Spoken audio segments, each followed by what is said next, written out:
श्रीमन नारायण। बहुत से लोग हमारे चलचित्रों के नीचे टिप्पणी में लिखा करते हैं कि आपसे संपर्क कैसे किया जाए, कहाँ मिला जाए, भेंट कैसे की जाए। बहुत से लोग दान दक्षिणा करने के इच्छुक होते हैं, कुछ धनराशि देने के इच्छुक होते हैं, और हम अपने समय और सुविधा को ध्यान में रखते हुए जैसा समय मिल पाता है और सामने वाले के प्रति जितना समय देना उपयुक्त लगता है, उसकी आवश्यकता, भाषा शैली अथवा और भी बातों को ध्यान में रखते हुए हम उत्तर तो देते ही हैं, किंतु हमने सोचा कि इस पर एक वक्तव्य ही निर्गत कर दिया जाए। सर्वप्रथम हम आपको स्पष्ट कर दें कि हमारा कहीं कोई निश्चित निवास स्थान नहीं है कि मैं कब कहाँ मिलूँगा आपको। मेरा कोई निश्चित मठ नहीं है, आश्रम नहीं है, घर नहीं है, निवास नहीं है। मैं भ्रमणशील व्यक्ति हूँ और हो सकता है, संभावना हो कि मैं एक स्थान पर 2 महीने रुक जाऊं, या हो सकता है 2 दिन भी ना रुकूं। तो किस स्थान पर कितने समय तक मेरी भौतिक उपलब्धता रहेगी, इस विषय में मैं स्वयं भी नहीं जानता हूं लगभग। तो मैं आपको कैसे बता सकता हूं? हाँ, जो लोग भेंट मुलाकात करना चाहते हैं वो हमारे सार्वजनिक कार्यक्रमों में आकर मिल सकते हैं, लेकिन कहाँ पर कार्यक्रम चल रहे हैं, कब से कब तक चल रहे हैं, इस विषय में भी हम अपने संचार माध्यमों से बहुत अधिक प्रचार नहीं करते। इसका कारण यह है कि फिर बहुत अधिक लोग आने लगते हैं, और जब बहुत अधिक लोग आने लगते हैं उनको ठहराना, उनके व्यवस्था का ध्यान रखना, उनकी सुरक्षा का ध्यान रखना, उनके भोजन इत्यादि का प्रबंध करना आयोजकों के लिए थोड़ा कठिन हो जाता है। तो मिलकर करना क्या है आपको? मिलकर कौन से ऐसे परम लाभ की आपको प्राप्ति हो जाएगी? मेरी ओर से तो कोई लाभ आपको होना नहीं है, आपकी ओर से किसी लाभ की हम कामना नहीं करते, और मेरी ओर से किसी लाभ को आप प्राप्त कर सकते हैं ऐसा मुझे नहीं लगता मिलने के बाद। बाकी ज्ञान इत्यादि की बात है, शास्त्र सम्मत विषय की बात है, वो तो आपको वीडियो के माध्यम से ऐसे भी प्राप्त हो रहा है। सामने बैठ जाइएगा तो बहुत कुछ मैं बता दूंगा, या मेरे पास उतना समय रहेगा कि मैं बैठकर उतना आपको सिखा सकूं, बता सकूं, ये तो संभव नहीं है। और जो वहाँ पर मैं दे सकता हूँ वो मैं यहीं पर दे रहा हूँ, वीडियो के माध्यम से आपको जितना प्राप्त हो रहा है उतना लेते जाइए। बहुत से लोग डिमांड करते हैं कि इस विषय पर वीडियो बनाइए, इस व्यक्ति पर वीडियो बनाइए, वो भी संभव नहीं हो पाता है, क्योंकि 10 व्यक्ति ने 10 विषय के विषय में हमें कह दिया कि इन बातों पर आप वीडियो बनाइए। तो मैं सारा काम छोड़कर अपने जीवन के 10 दिन केवल उस वीडियो को बनाने में दूंगा। एक वीडियो बनाने में 1 दिन तो लग ही जाता है कम से कम। तो वीडियो बनाकर मिक्सिंग, अपलोडिंग इत्यादि में तो उतना मेरे पास समय नहीं है कि मैं लोगों की डिमांड पर एक एक व्यक्ति के ऊपर या एक एक घटना के ऊपर वीडियो बनाता रहूं। मैंने स्पष्ट धर्म और अधर्म का पक्ष अपना स्पष्ट कर दिया है, किन किन बातों का मैं समर्थन करता हूं, किन किन बातों का नहीं करता हूं। अब चाहे वो बातें किसी के भी द्वारा की जाने वाली बातें हों, तो इस स्थिति में एक एक व्यक्ति का नाम लेकर और एक एक घटना के ऊपर वीडियो बनाना, मैं यूट्यूबर नहीं हूं ना भाई कि बैठा हुआ हूं घटनाओं की ओर गिद्ध दृष्टि डाल करके कैसे कोई मुद्दा मिले और मैं उस पर एक वीडियो बना दूं। वो मेरा काम नहीं है। मेरा काम ग्रंथ लेखन, स्वाध्याय, तपस्या, उपदेश इत्यादि है। वीडियो बनाना ऐच्छिक विषय है। वीडियो बनाना, वीडियो के माध्यम से आप लोगों तक अपनी बात को पहुंचाना वैकल्पिक विषय है, और वो अपनी समय, सुविधा, इच्छा के अनुसार हम करते रहते हैं। तो गंगा जी बह रही हैं, आप अगर जल ले सकते हैं तो लीजिए, अन्यथा जल तो बह ही रहा है गंगा जी में। गंगा जल को आप जितनी मात्रा में ग्रहण कर सकते हैं उतना ग्रहण करते रहिए। डिमांड मत कीजिए कि यहाँ पर मुझे ये चाहिए वो चाहिए। हाँ, कोई ऐसी बात जो मुझे अपनी ओर से लगे, आप मांग करने के लिए स्वतंत्र हैं। मैं आपकी टिप्पणी को मिटाता नहीं हूँ। मैं आपके बहुत से लोग संदेश भेजते हैं, वो देखने का समय नहीं रह पाता, लेकिन जो भी मुझे बात पता चल रही है मैं हटाता नहीं हूँ उन बातों को। हो सकता है मैंने उस विषय पर चलचित्र नहीं बनाया, लेकिन कोई दूसरा शास्त्रज्ञ उस विषय पर वीडियो बना सकता है, उसको वहाँ से वह प्रेरणा मिल सकती है कि हाँ, इस विषय पर भी कुछ बोलना चाहिए, वो बना सकते हैं। तो और अथवा अगर हमें ही ऐसा लगे कभी कि इस विषय पर मेरी रुचि भी है, मेरे पास समय भी है, और इस विषय में जितना चाहिए उतना ज्ञान भी मेरे पास है, तो समय, रुचि और संसाधन की समुपलब्धता होने पर हम बना भी देते हैं वीडियो। लेकिन कर्मकांडी विषय की ये करने की विधि सिखाइए, ये हवन कैसे किया जाता है, ये पाठ कैसे किया जाता है, ये सब सिखाने का समय और उत्तरदायित्व हमारा नहीं है। अस्तु, अब बहुत से लोग यह प्रश्न करते हैं कि आपको धन भेजना है, कैसे भेजें। तो पहले तो आप समझिए, धन के 5 विभाग करके खर्च करने चाहिए। धर्माय यशोषेर्थाय कामाय स्वजनाय च, धर्माय यशोषेर्थाय कामाय स्वजनाय च, धर्म कार्य में और भी अधिक अर्थोपार्जन के लिए, अपने कुटुंब पोषण के लिए, आपत्ति काल के लिए, यशोवर्धन के लिए धन का प्रयोग करना चाहिए। तो इतने के बाद भी यदि आपके पास धन बच रहा हो तो अपने अगल बगल आस पड़ोस में देखिए, क्या कोई ऐसा व्यक्ति है जिसके पास वस्त्र का अभाव है, तो उसको उचित वस्त्र प्रदान कर दीजिए। क्या कोई ऐसा व्यक्ति है जो रोगी है, उसके पास औषधि का या चिकित्सकीय संसाधनों का अभाव है, उसकी सहायता कर दीजिए। क्या कोई ऐसा देवालय है, ऐसा गुरुकुल है, ऐसी गौशाला है जहाँ पर निष्ठापूर्वक लोग संचालन करना तो चाहते हैं लेकिन उनके पास संसाधन नहीं है, उनके पास जाकर सहयोग कीजिए। क्या कोई ऐसी कन्या है जिसका उचित विवाह नहीं हो पा रहा है, उधर धर्मानुकूल सहयोग कर दीजिए। क्या कोई ऐसा बालक है जिसमें कुछ प्रबुद्धता तो है किंतु संसाधन के अभाव में वह पढ़ नहीं पा रहा, तो उसकी योग्यता और अधिकारानुसार उसको अध्ययन में सहयोग कर दीजिए। बहुत से ऐसे विषय हैं जिसमें आप कार्य कर सकते हैं। बहुत से ऐसे विषय आपको दैनिक जीवन में जब आप देखने लगेंगे तो आपको लगेगा कि मैं कर नहीं पा रहा हूं, इतना विषय भरा पड़ा है। और इसके बाद भी यदि आपको लगता है कि वो धन आप मुझे ही भेजना चाहते हैं, क्योंकि कई बार क्या होता है, भरोसा नहीं होता है, लोगों को विश्वास नहीं होता है कि मैं जिस स्थान पर धन दे रहा हूं क्या वो हमारे दिए गए धन का उचित उपयोग करेगा। कुछ लोगों के पास भरोसा तो है लेकिन उनको लगता है कि ये राशि बड़ी छोटी है, मैं वहां दूंगा तो किस दृष्टि से मुझे देखेंगे। बहुत से ऐसे लोग हैं 50 रुपये 51 रुपये भी मुझे भेजते हैं। बहुत से ऐसे लोग हैं जो 50,000 भी भेज देते हैं। तो मैं ये नहीं देखता हूं कि राशि के आगे जीरो कितने लगे हैं, ये देखता हूं कि उस व्यक्ति की भावना और उस व्यक्ति का सामर्थ्य क्या था। तो और अथवा बहुत से लोग यह भी सोचते हैं कि भाई हमारे भी 10 तरह के खर्च हैं, यात्राएं हैं, साधनात्मक विषय हैं, पारिवारिक विषय हैं, चिकित्सकीय विषय हैं, या इंटरनेट मोबाइल कैमरा इत्यादि का ही खर्च हो जाता है, बहुत कुछ होता है। तो इनके भी खर्च निकलते रहें, ऐसा सोचकर हमारे प्रवचनों को यूट्यूब पर सुनकर, उपदेशों को सुनकर दक्षिणा के रूप में मेरे निजी संसाधनात्मक उपयोग के लिए देना चाहते हैं, वो भी ठीक है, उसमें मैं नहीं रोकता। अगर आपको लगता है कि मैंने जो परिश्रम किया है, शास्त्राध्ययन में जो हमारा समय लग रहा है, आप तक उन बातों को पहुंचाने में जो परिश्रम लग रहा है, तो आपको जो प्राप्त हो रहा है तो एक कृतज्ञता के भाव स्वरूप दक्षिणा निवेदित करना चाहते हैं तो ठीक है। उसमें भी एक बहुत बड़ा भाग धर्म कार्य के लिए निकालने के बाद ही हम सत्व में उसको प्रयोग करते हैं, प्रयुक्त करते हैं। तो आप देख लीजिए कि आपके अगल बगल सर्वाधिक प्रशस्त केंद्र कौन सा है जहां आप उसका विनियोग कर सकते हैं धन का। अथवा मुझे देना चाहते हैं तो हमारे फेसबुक पर, यूट्यूब पर बैंक अकाउंट के विवरण दिए रहते हैं, आप वहां भी दे सकते हैं। अब कुछ लोग इसमें क्या करते हैं, वो जो धनराशि देते हैं, कई बार कुछ व्यक्ति विशेष कोई उद्देश्य विशेष से धन देते हैं। मानो किसी ने 5,000 रुपये भेज दी, कहा इसको गौ सेवा में लगाइएगा। अब मैं यह देखूंगा कि हमारे अगल बगल में किस गौ सेवा में इसको दिया जा सकता है।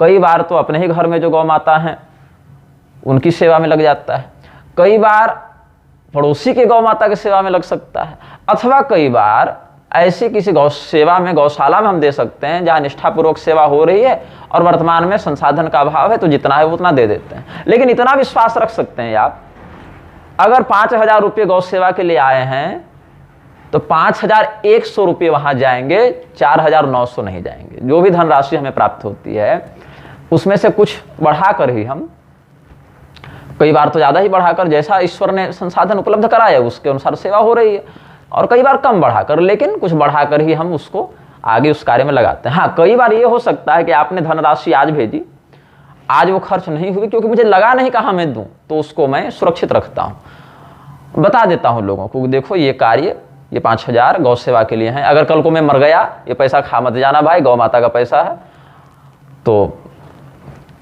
जिंदा हूं तो दे ही दूंगा, मर गया अगर तो देख लेना, इसको गौ सेवा में ही लगाना है, उस कार्य के लिए उस विभाग का यह धन है। और 1-2 महीने के बाद, अब जैसे मैंने देखा आज मुझे 10,000 रुपये मिल गए गौ सेवा के लिए, उसको लगाना उचित नहीं है। 2 महीने के बाद चारा सस्ता हो जाएगा और उस समय इसका जो विनियोग है वो अधिक सार्थक होगा, तो मैं 2 महीने के बाद लगाऊंगा, लेकिन लगेगी वो धनराशि गौ सेवा में। ऐसे ही किसी ने चिकित्सा के लिए भेज दिया, किसी ने कन्या विवाह के लिए भेज दिया। सामूहिक कन्या विवाह हम न करते हैं, न कराते हैं, न समर्थन करते हैं। गोत्र, कुल, वर्ण, अवस्था इत्यादि के अनुकूल विवाह हो, कन्या के पास संसाधन का अभाव हो, हमारे पास संसाधन हो तो जितना है उतना सहयोग करते हैं, लेकिन वो भी डिमांड पर नहीं कर सकते, क्योंकि मेरे पास धन नहीं रहता है। मेरे पास, जैसा कि बहुत सारे लोग दुष्प्रचार करते हैं कि बहुत धनी है, बहुत पैसे वाला, ऐसा नहीं है। जितना भी होता है उतना मैं करता हूं और अपने संज्ञान से करता हूं।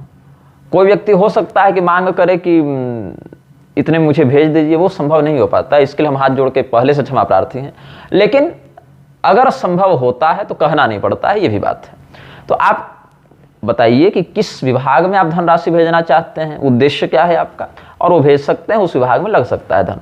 लेकिन इसमें यह भी ध्यातव्य है, मेरे पास कोई एनजीओ नहीं है जो रजिस्टर्ड हो, कोई संस्था ऐसी नहीं है, कोई मठ नहीं है कि आपको मैं 80 जी का टैक्स बेनिफिट प्रदान करूं, ये सब कुछ नहीं है। मैं जो दिख रहा हूं वही हूं, वही काम कर रहा है, वही काम करता रहेगा। ऐसा नहीं है कि मेरे पास कोई बहुत बड़ी कमिटी है, संस्था है कि जहां मैं आपको दिखा सकूं कि आपके डोनेशन को हमने यहां से लगाया। ये चलती सेवा है। आपने आकाश में दाने उछाले, वो दाने भूमि पर गिरे, सैकड़ों पक्षी आकर खा कर गए, उसका कोई हिसाब नहीं है।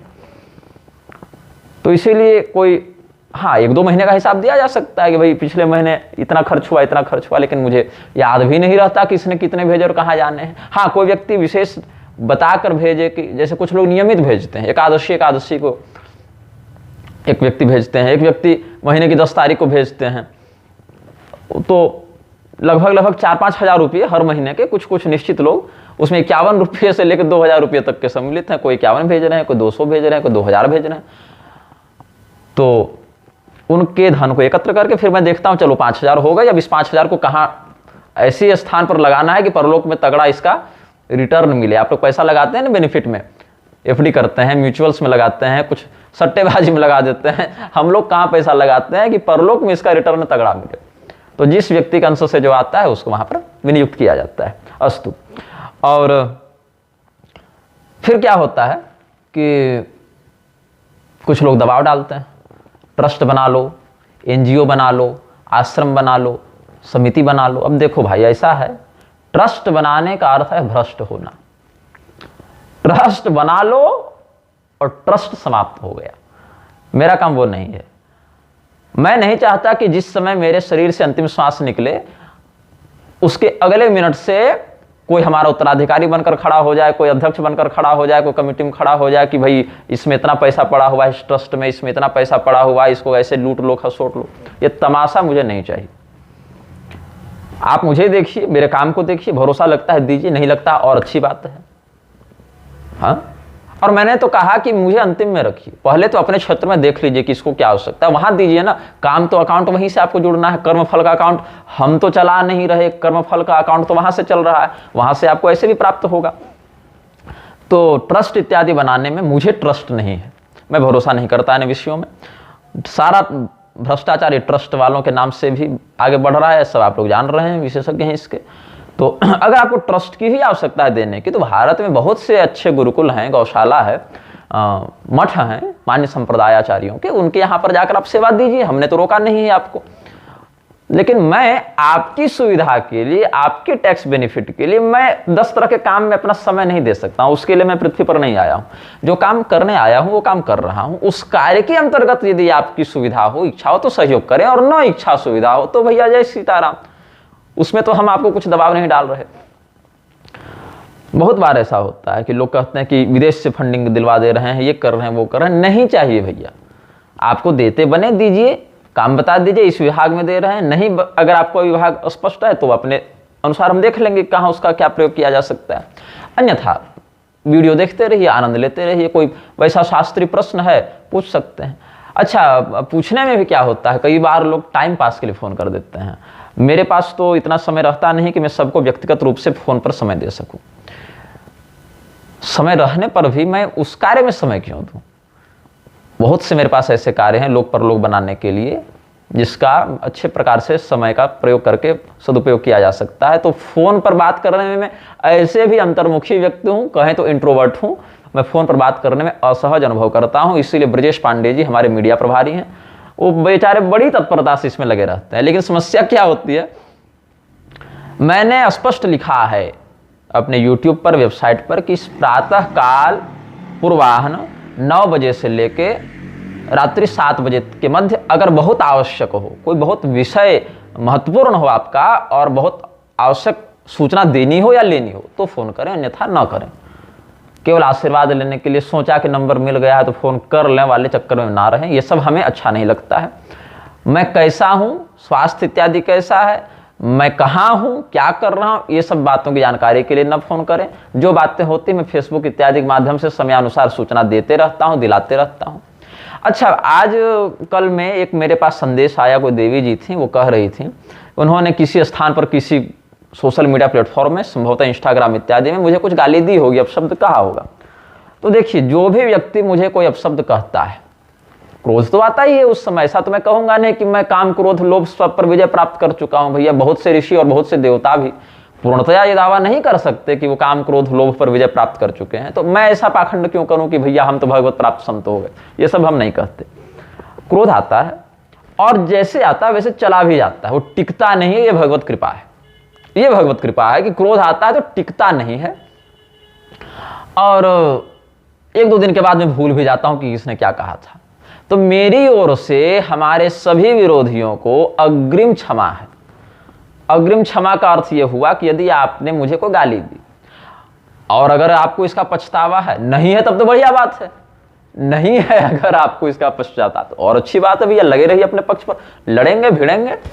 लेकिन अगर पश्चाताप है तो हृदय में पश्चाताप हो गया कि नहीं, वहां पर निग्रहाचार्य का पक्ष सही था, हमने गाली दे दी, गड़बड़ कर दिया, अच्छी बात है, आपके मन में पश्चाताप हो गया, अग्रिम क्षमा याचना, हम अग्रिम क्षमा हमने दे ही दी है, आपने मन में क्षमा मांग ली, क्षमा हो गई। उसके लिए अलग से मैसेज करने की, फोन करने की, बात करके क्षमा मांगने की कोई आवश्यकता नहीं है। बहुत से लोग ऐसा करने लगे हैं कि कहीं शाप तो नहीं दे देंगे, कहीं ये तो नहीं करेंगे। मेरे पास उतना समय नहीं है कि एक एक व्यक्ति को मैं शाप देता चलूं, इच्छा भी नहीं है, आवश्यकता भी नहीं है, और देना होगा तो बताने की भी मुझे आवश्यकता नहीं है। अस्तु, लेकिन वो काम मेरा नहीं है। हाँ, एक बार हो गया रामभद्राचार्य के प्रकरण में, वो ऑन कैमरा बात थी, हो गया, चलो ठीक है, समयानुसार प्रकृति के अकाउंट में वो सब घटनाएं वर्णित हैं, वो अलग विषय है, तुम लोग निश्चिंत रहो। हाँ, ये अवश्य है, देवताओं को गाली दोगे, ग्रंथों को गाली दोगे, मान्य धर्माचार्यों को गाली दोगे। मान्य धर्माचार्य का अर्थ आधुनिक पीढ़ी वालों की बात में नहीं कर रहा, आदि शंकराचार्य हो गए, आदि रामानुजाचार्य हो गए, तुलसीदास जी हो गए, मीराबाई हो गई, है ना, वेदव्यास जी हो गए, सुखदेव जी हो गए, भगवान और भगवान के स्वरूप हो गए, भगवत विभूति हो गए, उनकी बात कर रहा हूं। तब तो क्रोध आएगा, और जब वो क्रोध आएगा तो शायद न जाए।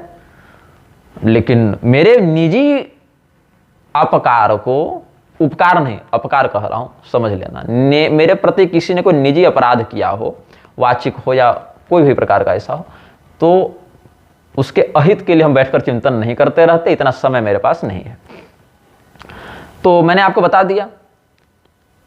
अच्छा, कई बार क्या होता है, हमारे पांडे जी के पास, ब्रजेश पांडे जी के पास फोन आते हैं कि मैं अमुक स्थान से बात कर रहा हूं, मेरी अवस्था इतनी हो गई है, मैं स्वामी जी से बात करना चाहता हूं। फिर पांडे जी मुझे फोन करते हैं, अगर सामने है तो बढ़िया बात है, और सामने नहीं। ऐसे मेरे मीडिया प्रभारी भी मेरे साथ निरंतर नहीं रहते हैं।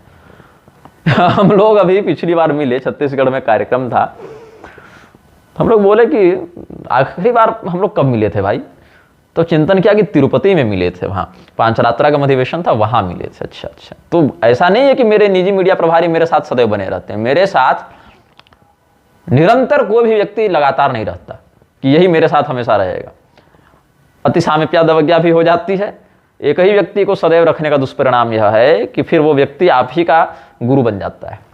तो ठीक है, संपर्क बना है, अपने अपने विभाग बांटे हुए हैं। एक डाक प्रभारी हैं, वो हमारे कहाँ से कौन सी चिट्ठी आ रही है, कौन सा ग्रंथ आ रहा है, कौन सा पार्सल आ रहा है, कहाँ क्या जाना है, उसका विभाग देख लेते हैं। एक मीडिया प्रभारी हैं, जो कहाँ से क्या संपर्क है उसका देख लेते हैं। एक वित्त प्रभारी हैं, कहाँ से क्या लेन देन आ रहा है उसका देख लेते हैं। तो और ये सब वैतनिक नहीं है, इनको मैं कोई निश्चित धनराशि नहीं देता हूँ। हो सकता है कि पैसा आ गया तो 20,000 उठा कर दे दिया, और नहीं आया तो 2 महीना बेरोजगार है। तो इसीलिए ये लोग मेरे कर्मचारी नहीं हैं, इसका आप ध्यान रखेंगे। अपनी इच्छा सेवा भावना से ये सहयोग कर दे रहे हैं कार्य में। तो इसीलिए ये बाध्य नहीं है कि 1 बजे रात को आप फोन करके कहिएगा कि ऐसी बात है वैसी बात है, तो ये आपको फोन उठाकर आपके बात को सुनेंगे और कस्टमर केयर के समान कंपनी तक बात पहुंचाएंगे, ऐसा नहीं है। इनके भी घर परिवार हैं, इनका भी निजी कार्य है, निजी आजीविकाएं हैं, इनकी सुविधा का भी आप ध्यान रखें, सम्मान का ध्यान रखें। और अगर इन तक कोई बात पहुंची है तो विश्वास रखें मुझ तक ही वो बात पहुंच रही है। इनके माध्यम से कोई उत्तर मिल रहा है तो मेरे माध्यम से ही मिल रहा है ये उत्तर, ऐसा समझना चाहिए। क्योंकि इतने वर्षों से ये सब 10-10 साल से मेरे साथ हैं, तो कैसे प्रश्न का क्या शास्त्रीय उत्तर, इतना तो समझ ही गए हैं। एक व्यक्ति ने प्रश्न किया, गुरुजी ये प्रश्न आया है, हाँ भाई ठीक है, इसका ये उत्तर दे दिया जाए, दे दिए उत्तर। वही प्रश्न दूसरे ने किया तो मुझे थोड़े पूछेंगे कि इसका क्या उत्तर है, वो तो समझ गए ना कि भैया ये प्रश्न का ये उत्तर है। हाँ, उसमें अगर कोई दांव पेच हो गई, कोई उलझन हो गई तो फिर पूछते ही हैं मुझसे, फिर रुको भाई थोड़ा पूछ कर बताएंगे, या अमुक समय पर आपको इसका उत्तर दे दिया जाएगा, वीडियो के माध्यम से, लेख के माध्यम से। तो इसमें क्या होता है कि जो बूढ़े व्यक्ति होते हैं, पांडे जी फोन करेंगे, गुरुजी देखिए वृद्ध हैं, थोड़ा समय दे दीजिए जी, कहीं निकल गए, परलोक चले गए तो पाप लगा कर जाएंगे कि भाई हमने बात करना चाहा, अगले ने करवाया नहीं वार्तालाप, तो कर लीजिए। अब मैं फोन में बात करता हूँ तो कई बार तो हमें ही उपदेश दे देते हैं लोग कि देखो तुम ऐसा कर रहे हो, वैसा कर रहे हो। कुछ लोग अच्छे भी होते हैं, कुछ बुरे भी होते हैं। फिर मैं पांडे जी की ओर देखता हूँ कि ये आपने कहा था इनको समय दिया जाए, ये समय देने लायक व्यक्ति लग रहे हैं। क्या कहें, गुरुजी बूढ़े थे, 80-85 साल के थे, हमने सोचा चलो भैया क्यों आपको बुरा लगे। लेकिन कितनी देर तक आप बात कर पाइएगा। लोग 2 मिनट समय मांगते हैं, 20 मिनट लेकर जाते हैं, 20 मिनट मांगते हैं, 1 घंटा लेकर जाते हैं।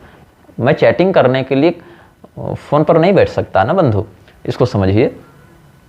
यमराज हमें लेने आएंगे, अपने दूतों को भेजेंगे, चाहे भगवत दूत आएंगे, जो आएंगे कर्म के अनुसार। ये थोड़े कह सकते हैं कि अमुक व्यक्ति को मैंने फ़ोन पर इतना समय दिया था इसीलिए भैया 20 मिनट बढ़ा दो, ऐसा नहीं हो सकता है। तो समय किसका कितना महत्वपूर्ण है, इसका आप ध्यान रखें, ये निवेदन है। और ये नहीं कि 10 बजे 11 बजे रात को फ़ोन करके 1 घंटा परेशान किया जाए प्रभारियों को। और मिलने की बात तो बिल्कुल ही नहीं है। मैं कहीं एक स्थान पर निश्चित रहूं, फिर से संदेश इत्यादि प्राप्त हो रहे हैं, अच्छा वो तो आते ही रहेंगे।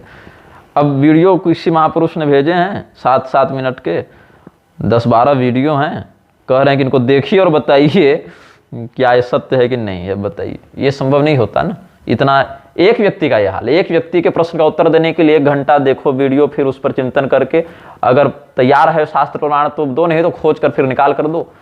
और ऐसे ऐसे अगर 10 संदेश भी आ गए, जो कि बहुत कम है, 100-150 तो आते ही हैं कम से कम में मेरे पास, और प्रभारी के पास तो कितना वो मैं हिसाब भी नहीं रख पाता। तो कैसे समय दिया जा सकता है? मेरे पास कोई चलता फिरता संस्थान नहीं है, मैं ही चलता फिरता संस्थान हूं, ऐसा समझ लीजिए। अब इसमें जो है कोढ़ में नमक क्या हो जाता है, अब इस पर हम आते हैं। विद्वानों की परिषद, जगत गुरु, महामंडलेश्वर, परमहंस, ये सबों की जो बाढ़ आ गई है ना। अभी हमने एक देखा पढ़ा कहीं कोई समाचार कि काशी विद्वत परिषद ने, पता नहीं कौन से वाले गुट ने, लेकिन काशी विद्वत परिषद ने एक सुधार लाया है जो 2024 में प्रस्तुत किया जाएगा। कुंभ इत्यादि में न कहाँ पता नहीं क्या करेंगे कि स्त्रियां भी वेद पढ़ सकती हैं, वेद से यज्ञ कर सकती हैं, हवन कर सकती हैं, ये सब। अब तो इस तरह यज्ञोपवीत कर रही हैं और करवा रही हैं। अब एक जगतगुरु परमहंसाचार्य की उपाधि किसी कोई अभी दयानंद सरस्वती करके दूसरा व्यक्ति आए, उसको दे रहे थे ये लोग। तो इस प्रकार से जो विप्लव मचाया जा रहा है, और इनके जो मूर्ख चेले हैं और ऐसे ऐसे मूर्ख लोग जो स्वयं को विद्वान बता रहे हैं, ऋषि बताए घूम रहे हैं। कोई वेद ऋषि बना घूम रहा है, कोई राष्ट्र ऋषि बना घूम रहा है, कोई योग ऋषि बना घूम रहा है। महर्षि तो ताबड़तोड़ प्रिंट मारे जा रहे हैं।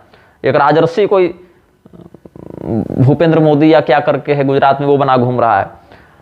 बात है कि आप लोग का पक्ष समाज में स्पष्ट नहीं है। धन को प्रधानता देनी है, धर्म को प्रधानता देनी है, पॉलिटिक्स को प्रधानता देनी है। इस विषय में आपका मत स्पष्ट नहीं है।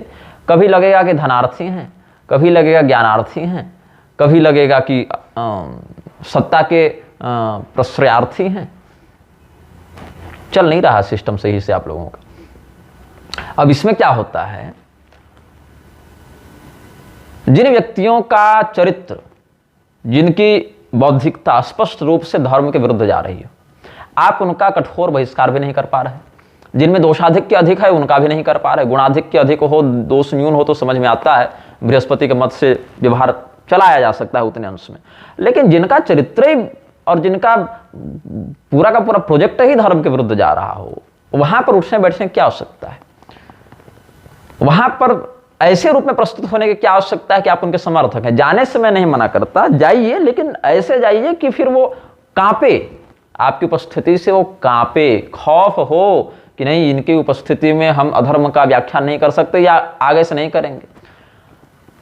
जिस मुरारी ने स्मशान की अग्नि से विवाह संपादित करवाया, उसके पास राजेंद्र दास मलुपीठ वाले जो स्वामी हैं राजेंद्र दास महाराज, उनका जाना और अभिवादन करना कहाँ तक उचित है? अभी मैं देख रहा हूँ कहीं पर श्याम सुंदर पाराशर जी की कथा होने वाली है, वहाँ पर रामभद्राचार्य भी आ रहे हैं और 2-4 जगत गुरु सब मतलब आ रहे हैं, बहुत सब तो परम पूज्य ही लोग हैं, सब जो आ रहे हैं 15-20 लोगों का बैनर, एक रत्नेश तिवारी करके हैं, वो कमेंट में दिए थे, वो फोटो वो पोस्ट डिलीट हो गई या पता नहीं मिस हो गई, वो मैं सुरक्षित नहीं रख पाया। वहाँ विद्या भास्कर जी जा रहे हैं। सब जानते हैं स्वामी विद्या भास्कर जी के ऊपर रामभद्राचार्य ने अपने चेलों को भेड़ियों की तरह छोड़ा। बस मर्डर नहीं हुआ, बाकी सब हो गया, ही जान लीजिए। इस बात को वो भी जान रहे हैं, ये भी जान रहे हैं और हम भी जान रहे हैं, फिर भी आपसे उनका बहिष्कार नहीं हो पा रहा है। इसका कारण क्या है? ऐसी कौन सी वो अलादीन की वो चिमनी, क्या कहते हैं, चिराग मिल गया है कि बहिष्कार नहीं हो पा रहा है? जो रामदेव सन्यासी सन्यासिनी बनाने के चक्कर में, एक तो स्वयं दंडनीय है, धर्मानुसार तो रामदेव को मृत्यु दंड मिलना चाहिए अविधि पूर्वक संन्यास को विकृत करने के कारण, है ना। वर्ण संकरता से समाज को बचाने के लिए अगर आवश्यकता पड़े तो क्षत्रिय के अतिरिक्त वैश्य और ब्राह्मण भी शस्त्र धारण करें, यह धर्मादेश कहता है। और कृष्णचंद्र ठाकुर का कल हम वीडियो देख रहे थे, वो निर्लज्जतापूर्वक व्यासपीठ से इस बात का व्याख्यान कर रहे हैं कि अग्रवाल की लड़के का विवाह हमने करवा दिया चाइनीज लड़की से। मध्य कोटि में जिस व्यक्ति को रखा जाना चाहिए, वर्ण संकरता का प्रसार करने के कारण वध्य माना गया है लोगों को। अभी कुछ दिन पूर्व मुझे समाचार मिला कि कृष्णचंद्र ठाकुर किसी व्यक्ति को कह रहे थे कि निग्रहाचार्य से मिलना है। अब तो मुझे नहीं लगता कि मिलना चाहेंगे। लुप्त पिंडोदक क्रिया, जहां पर पितर नरक जाने के लिए तैयार हैं, जिसके कुल में द्विजाति संस्कार लुप्त होने वाला है, अग्रवाल के लड़के को पकड़ के तो थप्पड़ मारना था कि अरे तू द्विजाति के कुल में उत्पन्न होकर अपने कुल परंपरा के विरुद्ध जा रहा। उसके बाप को, उसके दादा को पकड़ के समझाना था कि सुनो रे, ये जो पैसे के मद में अंधे हो रहे हो, ये लक्ष्मी आई कहां से तुम्हारे पास? पूर्व काल के सत्कर्मों से आई ना। तो सत्कर्म करोगे कि छोड़ोगे उसको? यज्ञोपवीत की परंपरा जहां वैश्य कुल में नष्ट होने वाली है और लगभग 99% तो हो ही चुकी है, वहां पर बैठा कर तुम्हारा काम था कि समझाते कि सुनो, ये तुम्हारा कर्तव्य है, ये तुम्हारा वर्ण है, ये तुम्हारा शास्त्रीय कर्तव्य है। कृषि गोरक्ष वाणिज्यम वैश्य कर्म स्वभावजम। और यहां तक नंद बाबा कुरु द्विजाति संस्कारम स्वस्ति आचरण पूर्वकम, ये सब कहते हैं। तो यद्यपि उपनयन नहीं हुआ, लेकिन द्विजाति के लिए विहित संस्कार आदि में नंद बाबा की प्रवृत्ति थी। ये देखो वैश्य कुल में उत्पन्न व्यक्ति का क्या कर्तव्य होना चाहिए, इसका उपदेश करना था ना। संस्कारहीन को आप व्यासपीठ पर बैठकर कह रहे कि बड़ा संस्कारी लड़का था। वाह रे संस्कार, लड़का गया है कमाने के लिए, चाइनीज से प्यार मोहब्बत बतिया रहा है, ये तो संस्कार है आपकी दृष्टि में? अगर यही संस्कार है तो व्यभिचार और लपड़पना किसको कहते हैं जी? और उसके बाद दावा है कि चाइनीज लड़की भी बड़ी सुंदर सुशील संस्कारी थी। वाह रे संस्कार।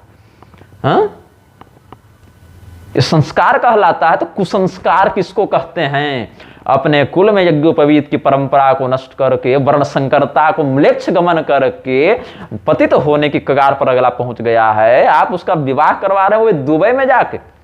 और क्या तो सनातन धर्म कबूल कर लो, कबूल कर लो। यह निकाहनामा पढ़ा जा रहा है कि कबूल है कह दिया तो कबूल हो गया सनातन धर्म।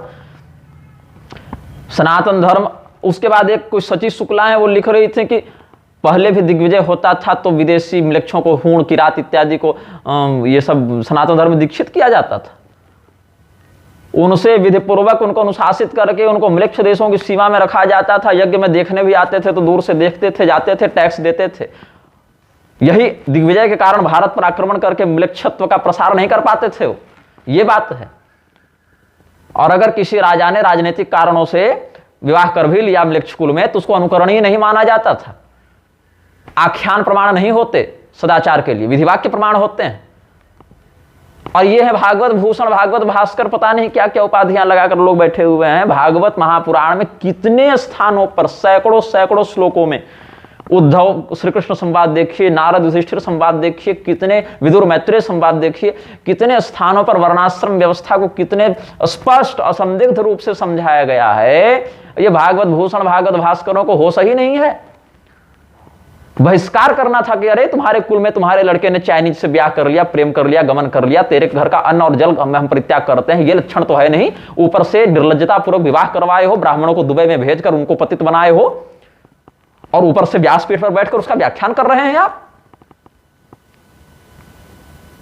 ये अगर धार्मिकता है, अगर ये स्थिति हो गई, अपने लड़के का विवाह क्यों नहीं करवा दिया? अपने कुल में भी ले आते हैं ना फ्रांस और जर्मनी से, कबूल है करवाते हुए। यहां पर सनातन धर्म की विशुद्ध वैदिक मर्यादा वर्णाश्रम व्यवस्था रसातल में जाने के लिए तैयार है। यहां पर रोक कर रखना था कि अपने इस चरित्र को बचा कर रखो, अपने संस्कार को बचा कर रखो, अपने कुल परंपरा को बचा कर रखो। बहुत कम बचे हैं वर्णाश्रम व्यवस्था को मानने वाले, बचे हो तो बचे रहो। और उल्टे उसको नीचे रसातल की ओर भेज रहे हैं और एक अनादर्श का प्रस्तुतिकरण कर रहे हैं। सयत्रमाणं कुरुते लोकस्तदनु वर्तते के अनुसार जिस विकृति से समाज को बचाने के लिए ब्राह्मण और वैश्य को, जिससे काम नहीं है शस्त्र धारण करना, उसको भी गवार्थे ब्राह्मणार्थे व वर्णानां वापि संकरे, उस स्थिति में धर्म कहता है कि तुम हथियार उठाओ, शस्त्र धारण करो, लेकिन वर्ण संकरता मत फैलने दो। समाज को बचाने के लिए अर्जुन विलख पड़े। संकरो नरकायैव कुलघ्नानां कुलस्य च पतन्ति पितरो ह्येषां लुप्त पिंडोतक क्रिया।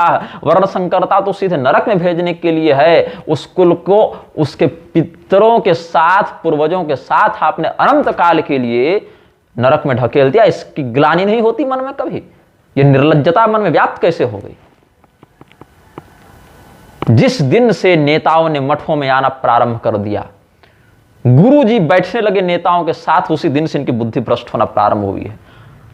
नेताओं को मठ में घुसने से रोको, गर्भ हत्यारों को, भ्रूण हत्यारों को, गौ हत्यारों को मठ में घुसने से रोको।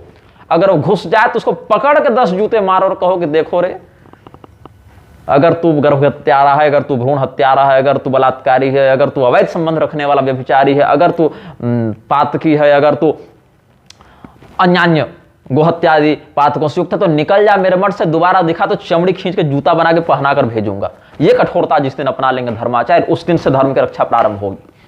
चाहे सामने वाला प्रधानमंत्री हो, मुख्यमंत्री हो, राज्यपाल हो, कि कहीं का न्यायमूर्ति बन के बैठा हुआ, उससे मतलब नहीं है। तू मेरे मठ में नहीं आ सकता। मठ में प्रवेश की अर्हता निश्चित होनी चाहिए। यहां तो ये हाल हो गया कि मध्वाचार्य संप्रदाय के विश्वेश तीर्थ जी गोलोकवासी हो गए, इफ्तार करवाने लगे मंदिरों में घुसा घुसा के लोगों को। गर्भगृह में नहीं घुसाया, लेकिन कैंपस तो उन्हीं का था ना, प्रांगण तो उन्हीं का था ना। सनातन धर्म के अंतर्गत क्या ये व्यवस्था है कि म्लेच्छ कह दे कि हाँ हम कबूल करते हैं, तो द्विजाति से विवाह करने लगे? और शूद्र से भी विवाह नहीं कर सकता, शूद्र भी म्लेच्छ से गमन करेगा तो पतित कहलाएगा, वो भी अपने शूद्रत्व से भ्रष्ट ही कहलाएगा, श्रेष्ठ नहीं कहलाएगा, सत्शूद्रत्व उससे विलीन हो जाएगा। ये स्थिति है, ये कठोर मर्यादा बताई गई। लेकिन नहीं, कुछ भी खाओ कोई मतलब नहीं, कहीं भी रमण करो कोई मतलब नहीं। ये दुर्भाग्य व्याप्त हो गया, इसीलिए मुझे क्रोध आता है। अपने तो विदेश गमन करके पतित हो चुके, अब हम चूंकि पतित हो गए हैं भैया, हम तो लिप्त हो चुके, तो सामने वाला क्यों सुधरे, उसको भी लिप्त करो। और मंच पर बैठकर बहकाओ लोगों को कि तुम भी ऐसा ही करो। शास्त्र के अनुसार जहां स्त्री धर्म का, राजधर्म का, द्विजाति धर्म का, शूद्र धर्म का उपदेश करना था, कर्तव्य का उपदेश करना था, असंदिग्ध शास्त्र वाक्यों का प्रसारण करना था, वहां उसको छोड़कर लीपा पोती और व्यभिचार को प्रश्रय दिया जा रहा है। रुद्धाचार्य बैठकर मंच पर कहता है कि विधवा विवाह करो। विधवा विवाह का समर्थन करने वाला व्यासपीठे पर बैठ रहा है। म्लेच्छ स्त्री से रमण करने का समर्थन करने वाला व्यासपीठे पर बैठ रहा है। विदेश गमन का समर्थन करने वाला व्यासपीठे पर बैठ रहा है। ये व्यासपीठ पर बम बांध के उड़ा देना चाहिए कि न रहे व्यासपीठ और न रहे कोई समस्या। स्मशान से विवाह कराने वाला व्यासपीठे पर बैठ रहा है। वेद मंत्रों को बदलने की बात करने वाला व्यासपीठे पर बैठ रहा है। यहां तक कि हस्तिनाथ आर्यमानों पे नगच्छेद जैन मंदिरम, यह शास्त्रों की आज्ञा है। और जैनों के नीचे बैठकर जय जिनेन्द्र करने वाला धीरेन्द्र शास्त्री भी बैठकर व्यासपीठे पर हल्ला कर रहा है। व्यासपीठ समझ रखे हो कि वेश्यालय समझ रखे हो कि सारा कुकर्म वहीं बैठकर करना है। ये स्थिति सनातन धर्म की, केवल हाय पैसा कैसे मठ में डोनेशन आ जाए, मठ में पैसा आ जाए। जिस दिन विदेश गमन करके कोई व्यक्ति लौटा और व्यासपीठ पर बैठा, जिस दिन कोई स्त्री व्यासपीठ पर बैठकर अनधिकृत प्रवचन करने लगी, उसी दिन मंच पर चढ़कर 2 थप्पड़ मारना था और घसीट कर उसको नीचे उतारना था। वहां एक आदर्श मर्यादा प्रस्तुत होती। बलराम जी से शिक्षा ले लो, भले गलतफहमी मारे, लेकिन व्यासपीठ पर बैठे वक्ता में अगर उनको अनधिकारी का लक्षण दिखा तो मार दिए, समाप्त कर दिए सीधा सीधी। बात यह है, व्यासपीठ पर बैठकर जो अधर्म का व्याख्यान करे वो वध्य होता है। अगर वध करने का सामर्थ्य है तो निकलो ना, कम से कम रिश्ता नाता तोड़कर भाई। विरोध तो करो कि सामने वाले ने गलत किया है, वह प्रशस्त नहीं है। अब बहुत से लोग आजकल क्या कर दिए हैं, मुझे भी शिकायत मिली, कथा इत्यादि में पीछे मेरा फोटो लगा देते हैं, उनके कृपा पात्र, निग्रहाचार्य के कृपा पात्र या वहां उनका आगमन होने वाला, ये सब बंद करो। पहली बात, मैं किसी पर कृपा करने नहीं आया हूं। इधर कृपा करने का काम भगवान का है। और दूसरा, एक निर्मल कर रहा था कृपा, निर्मल बाबा। तो निर्मल बाबा वाली कृपा तो फर्जी थी, भगवान वाली असली है। तो असली वाले और नकली वाले के चक्कर में भी लाखों लोग थे। असली वाले के चक्कर में रहोगे तो कल्याण होगा, नकली वाले के चक्कर में रहोगे तो 10% लेता जाएगा और देगा कुछ नहीं, ऊपर से असली वाले से भी वंचित रहोगे। तो स्त्री व्यासपीठ तुमने बनाया, विदेश गमन करने वालों को तुमने बैठाया, तरह तरह के तमाम तामझाम करने वालों को तुमने बैठाया। नौटंकीबाजी जो चल रही, आज अखियों से गोली मारे सजना हमार हो बज रहा व्यासपीठ से। ये विकृति कहां से आई? सीता जी भले जगत जननी है, वो उनकी लीला थी, लेकिन लोक दृष्टि से अगर विचार करें, लक्ष्मण रेखा से उन्होंने एक कदम आगे बढ़ाया था। लंका जाने के लिए तो नहीं ना उन्होंने आगे बढ़ाया, सीता जी ने कदम, एक कदम आगे बढ़ाया कि भाई भिक्षुक हैं, अंदर नहीं आ पा रहे, तो हम ही इनकी भिक्षा पूरी कर दें, क्योंकि बाहर निकलेंगे तो दे पाएंगे। उनके हृदय में बहुत अच्छी भावना थी, लेकिन वो भूल गई कि लक्ष्मण ने स्पष्ट निर्देश दिया था कि भाभी ऐसा है, बाहर मत निकलिएगा माते, जब तक मैं या भैया न आ जाए आप यहीं पर रहिए, तभी आपकी सुरक्षा है। मर्यादा के रेखा के बाहर निकला एक कदम पर नहीं रुकता बंधु, वो एक कदम लंका पर जाकर रुकता है, जहां बैठाकर आपको धमकी दी जाती है कि तू मेरी बात मान, नहीं तो काट कर खा जाऊंगा। भले विजय धर्म की हुई, क्योंकि सीता जी धर्म के पथ पर थी, तुम तो धर्म के पथ पर भी नहीं हो, तुमको तो पक्का खाएगा। वहां रावण था, यहां कली पुरुष है। सीता जी भगवान की शरण में थी, भगवती हैं, सक्षम थी, बच गया विषय, संकट टल गया। तुम तो नहीं हो ना, तुम्हारा कैसे बचेगा? तो मर्यादा की रेखा से बाहर निकला एक कदम पर नहीं रुकता है, अनंत काल के लिए दीर्घ संकट पूर्ण नरक में जाकर ही वह स्थित होता है। निकलते बाहर है, पहुंचते लंका हैं। तो कोई व्यक्ति बैनर इत्यादि न लगाए हमारा कि हम के कृपा पात्र है, नहीं तो किसी दिन बढ़िया झगड़ा हो जाएगा। स्पष्ट बता दे रहा हूं, मेरी अनुमति सम्मति के बिना कोई व्यक्ति स्वयं को मेरा कृपा पात्र नहीं बता सकता है, मेरा फोटो इत्यादि बैनर में नहीं लगा सकता। अपना लगाओ जी, बहुत बड़ा पोस्टर होर्डिंग अपना लगाओ, अपने गुरु का लगाओ, अपने इष्ट का लगाओ, हमको कोई आपत्ति नहीं है, मेरा मत लगाओ, ठीक है। बताइए, ताबड़तोड़ लोग मरे जा रहे हैं। कोरोना महामारी है कि नहीं पता नहीं, लेकिन वैक्सीन महामारी जरूर है। और जिन निर्लज्जों ने पकड़ पकड़ कर वैक्सीन डाला लोगों के शरीर में, और बड़े बड़े फोटो बैनर लगवाए, आज हमने इतने करोड़ लोगों को वैक्सीनेट किया, आज इतने करोड़ लोगों को वैक्सीनेट किया। समाचार आ रहे हैं प्रतिदिन, 50-60 समाचार ऐसे मिल जाते हैं कि लड़का खेल रहा था मर गया, विवाह हुआ दूल्हे का हार्ट अटैक आ गया। हार्ट अटैक से बड़ी महामारी तब कोई है ही नहीं संसार में, लेकिन कोई बोलेगा नहीं। डॉक्टर भी जान रहा है, नेता भी जान रहा है, उद्योगपति भी जान रहा है, तुम भी जान रहे हो। केवल तुम एक्सपेरिमेंटल रैट बनकर रह गए हो, चूहा बनकर रह गए हो, लेकिन हिम्मत नहीं है विरोध करने की। उस पर भी ताबड़तोड़ नई नई वैक्सीन, 14 साल के बच्चे को लगा दो, 6 साल के बच्चे को लगा दो, बच्चा जन्म लिया वैक्सीन ठोक दो, बच्चा मरने वाला है वैक्सीन ठोक दो, बीमारी है तो ठोक दो, नहीं है तो ठोक दो, एक्सपेरिमेंट के नाम पर ठोक दो, अभी बीमार हो तो ठोक दो, बाद में बीमार न पड़ो तो ठोक दो, और जब हार्ट अटैक से मर जाए व्यक्ति तो क्या कहो कि हमने थोड़ी कहा था। हत्या चल रही है, सीधा सीधा नरसंहार चल रहा है, लेकिन आंख के अंधों को कुछ दिख नहीं रहा है, झुनझुना बजाने पर लगे हैं। हिंदुओं के 3 स्तर हो गए हैं। कांग्रेसी हिंदू दिन भर भाजपा गाली देगा, भाजपा ही हिंदू दिन भर कांग्रेस को गाली देगा, और शास्त्रनिष्ठ हिंदू इन दोनों को गाली देगा, दोनों से गाली सुनेगा। कांग्रेस और भाजपा की पैदाइश से पहले हिंदू धर्म था कि नहीं था? लोग कह रहे हैं कि 2014 से पहले हमको स्वयं को हिंदू कहने में शर्म आती थी। तुमको शर्म आती होगी, तुमको लज्जा आती होगी, हम लोग को तो नहीं आती थी, आज भी नहीं आती, आगे भी नहीं आएगी। तो ये जो शास्त्रनिष्ठ हिंदू हैं वो तो अपना लोक परलोक देख ही रहे हैं, किसी प्रकार से कष्ट प्राप्त कर रहे हैं। और जो कांग्रेसी हिंदू और भाजपाई हिंदू बने घूम रहे हैं, सुनने में बुरा लगेगा, लेकिन इनकी स्थिति वैसी है कि 2 अंडकोशों के मध्य नसबंदी वाला लिंग झूलता रहता है, बेचारा प्रजनन कर नहीं सकता लेकिन लटका हुआ है। वैसे ही कांग्रेसी और भाजपाई हिंदू की स्थिति वही, लटके हुए लिंग के समान। लोक परलोक तो बन नहीं रहा इनसे, गालीबाजी चल रही है, बेचारे लटके हुए झूल रहे हैं। भाषा गंदी लगेगी तो म्यूट कर लीजिएगा, स्थिति तुम्हारी वही है। तो फिर नकली समानता का प्रचार किया जाने लगा। जिसको प्रकृति ने ही एक समान नहीं बनाया है उसको तुम कैसे समान बना दोगे? अभी सुनने में आया कहां पर तो एक मैराथन ये दौड़वा रहे थे स्त्री पुरुष में समानता के लिए, तो वहां पुरुषों को 10 किलोमीटर दौड़ने का और स्त्री को 5 किलोमीटर, लो समानता। बहुत से ऐसे विषय हैं जहां स्त्रियों की निपुणता विशेष देखने को मिलती है, पुरुष वो काम उतनी प्रखरता से नहीं कर सकता। बहुत से ऐसे कार्य हैं जहां पुरुष की प्रखरता विशेष दिखती है, स्त्रियां उस कार्य को उतनी प्रखरता से नहीं कर सकती। ये बातें हैं, लेकिन दोनों को समान बनाने के चक्कर में समानता कहां हो सकती है? भगवान ने समानता का सिद्धांत दिया, सनातन धर्म ने दिया, लेकिन कैसे दिया? सबों के सुख दुख को अपना सुख दुख समझकर व्यवहार करो, आत्मनः प्रतिकूलानि परेशान न समाचरित, ऐसे समानता हो सकती है। लेकिन जो समानता है ही नहीं, अब दूध भी बहता है, पेट्रोल भी बहता है, तरल दोनों है, लेकिन समानता दिखाने के चक्कर में तुम पेट्रोल से खीर नहीं बना सकते और दूध से गाड़ी नहीं चला सकते जो पेट्रोल इंजन की गाड़ी है। तो ये समानता तुम केवल बहने की शैली को लेकर नहीं ला सकते। ये जो नकली समानता लाने का जो चक्र चला ना, उससे दुर्भाग्य ये हो गया, दुष्परिणाम ये हो गया, पहले तो कह दिया कि जातीय समानता हो जाए, जो हो ही नहीं सकती।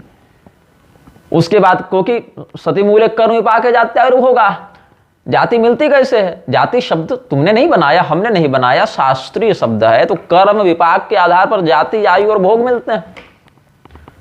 तो जाति, आयु और भोग तीनों एक ही सिस्टम से चल रहे हैं ना, वो है कर्म विपाक।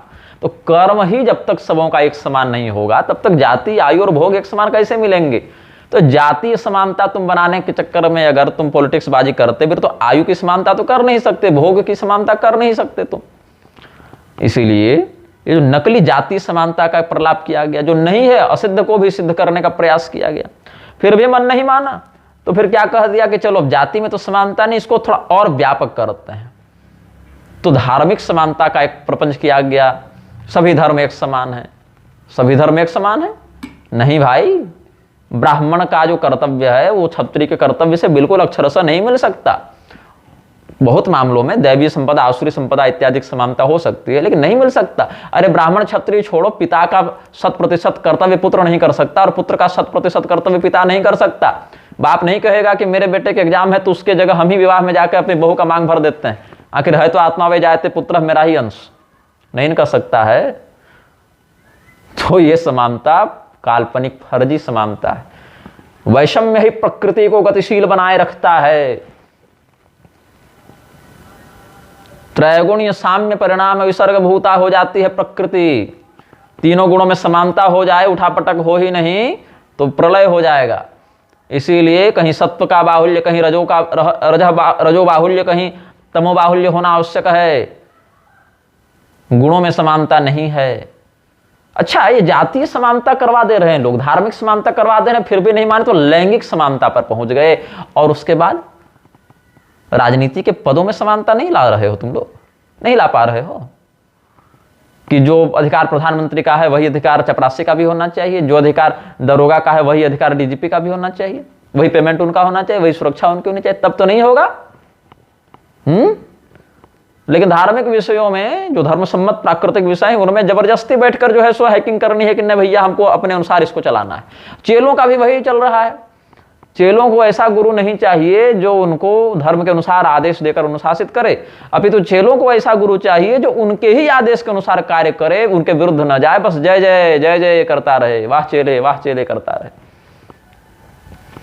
धर्मगुरु यह कह सकते थे, देखो मुझसे दीक्षा लेने आए हो, लेकिन ध्यान रहे तुम्हारे कुल में अगर वर्ण संकरता मैंने देख ली, तुम्हारे कुल में हमने भ्रूण हत्या देख ली, तुम्हारे कुल में हमने अनैतिकता देख ली, तो 2 लाख देकर निकालूंगा, दोबारा मुझे दिखना मत तुम।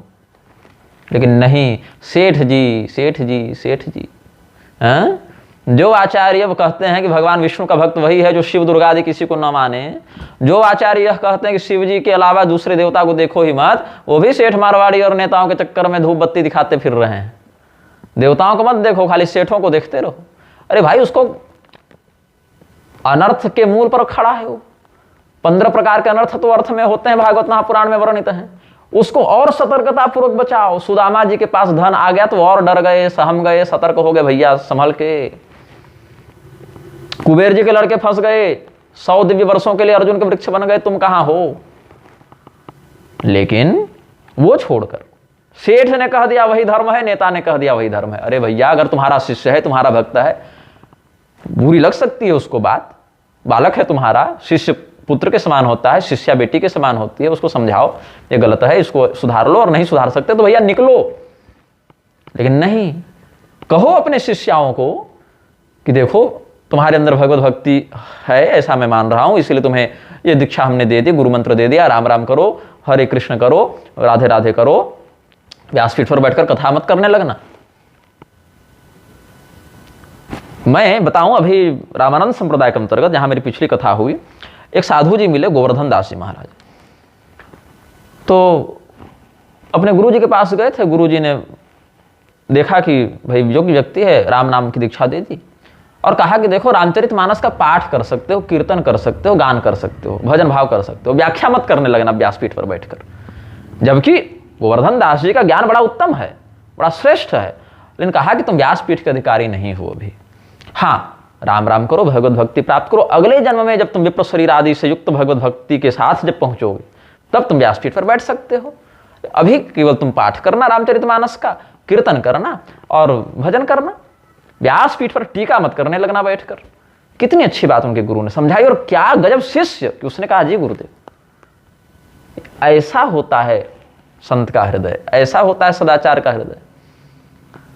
लेकिन आजकल के गुरु अपनी चेलिन से यह नहीं कर सकते, शिष्याओं से यह नहीं कर सकते कि देखो बेटी ये मंत्र ले लो, तुम्हारे कल्याण की हम कामना करते हैं, लेकिन व्यासपीठ पर मत बैठना, क्योंकि चेलिन बनने ही आई है चेलिन इसीलिए क्योंकि उनका फोटो लगाकर अमुक की कृपा पात्र शिष्या कह के पैसा पीट सके व्यासपीठ पर बैठकर।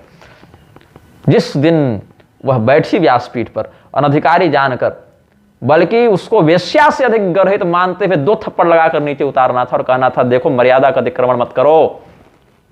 पूतना ताड़का सूर्पणखा को छोड़ नहीं दिया गया था स्त्री होने के कारण, विधिपूर्वक दंडित किया गया था।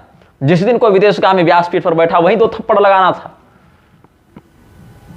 तुम नहीं कर सकते। जिस दिन महिलाओं के लिए वेद विद्यालय खोले जा रहे थे उसी दिन उसको थप्पड़ मारना था वहां पर, और बल्कि ज्यादा थेथड़े करे, ज्यादा वहां पर प्रलाप करे तो विधिवत दंडित करना था समाज के सामने। वो तो तुमसे हो नहीं पाया, तुमसे तो अब भी नहीं हो पा रहा है कि तुम विरोध कर पाओ बैठकर, लेकिन मुझसे हो रहा है। जितना उतना हम कर रहे हैं, उतना हम आगे भी करते रहेंगे।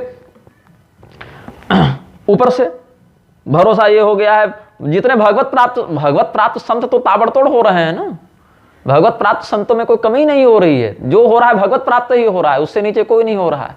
बस सरकार के विरुद्ध काम नहीं कर पाते। जो बाबा प्रेमानंद है ना, कहाँ है, वृंदावन में, कोई ग्रह नक्षत्र की पूजा मत करो, कोई जप मत करो, ये मत करो, केवल भगवान की शरणागति में रहो, तेल मत चढ़ाओ शनिदेव को, स्वयं को भगवान को चढ़ा दो। अरे भाई, वशिष्ठ जी से, भृगु जी से, देवर्षि नारद से, महर्षि वेदव्यास जी से, पराशर जी से बड़े भक्त हो गए आप, ज्योतिष शास्त्र भी इन्हीं का प्रवर्तित किया हुआ है ना।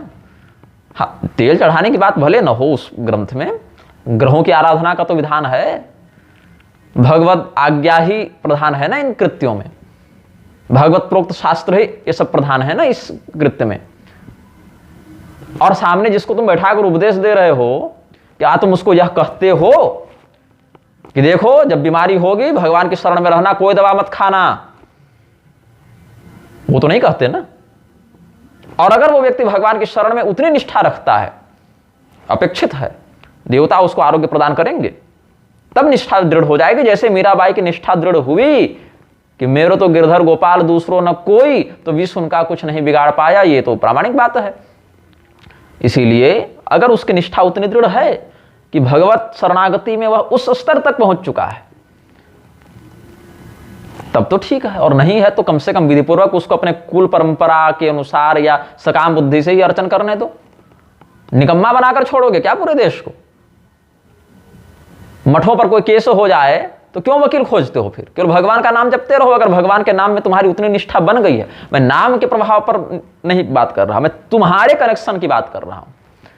सरकार जब मठ तोड़ने आती, मंदिर तोड़ने आती, लोग तुम्हारे पास आकर हाथ जोड़ते तो क्या कहते हो कि भैया क्या कर सकते हैं?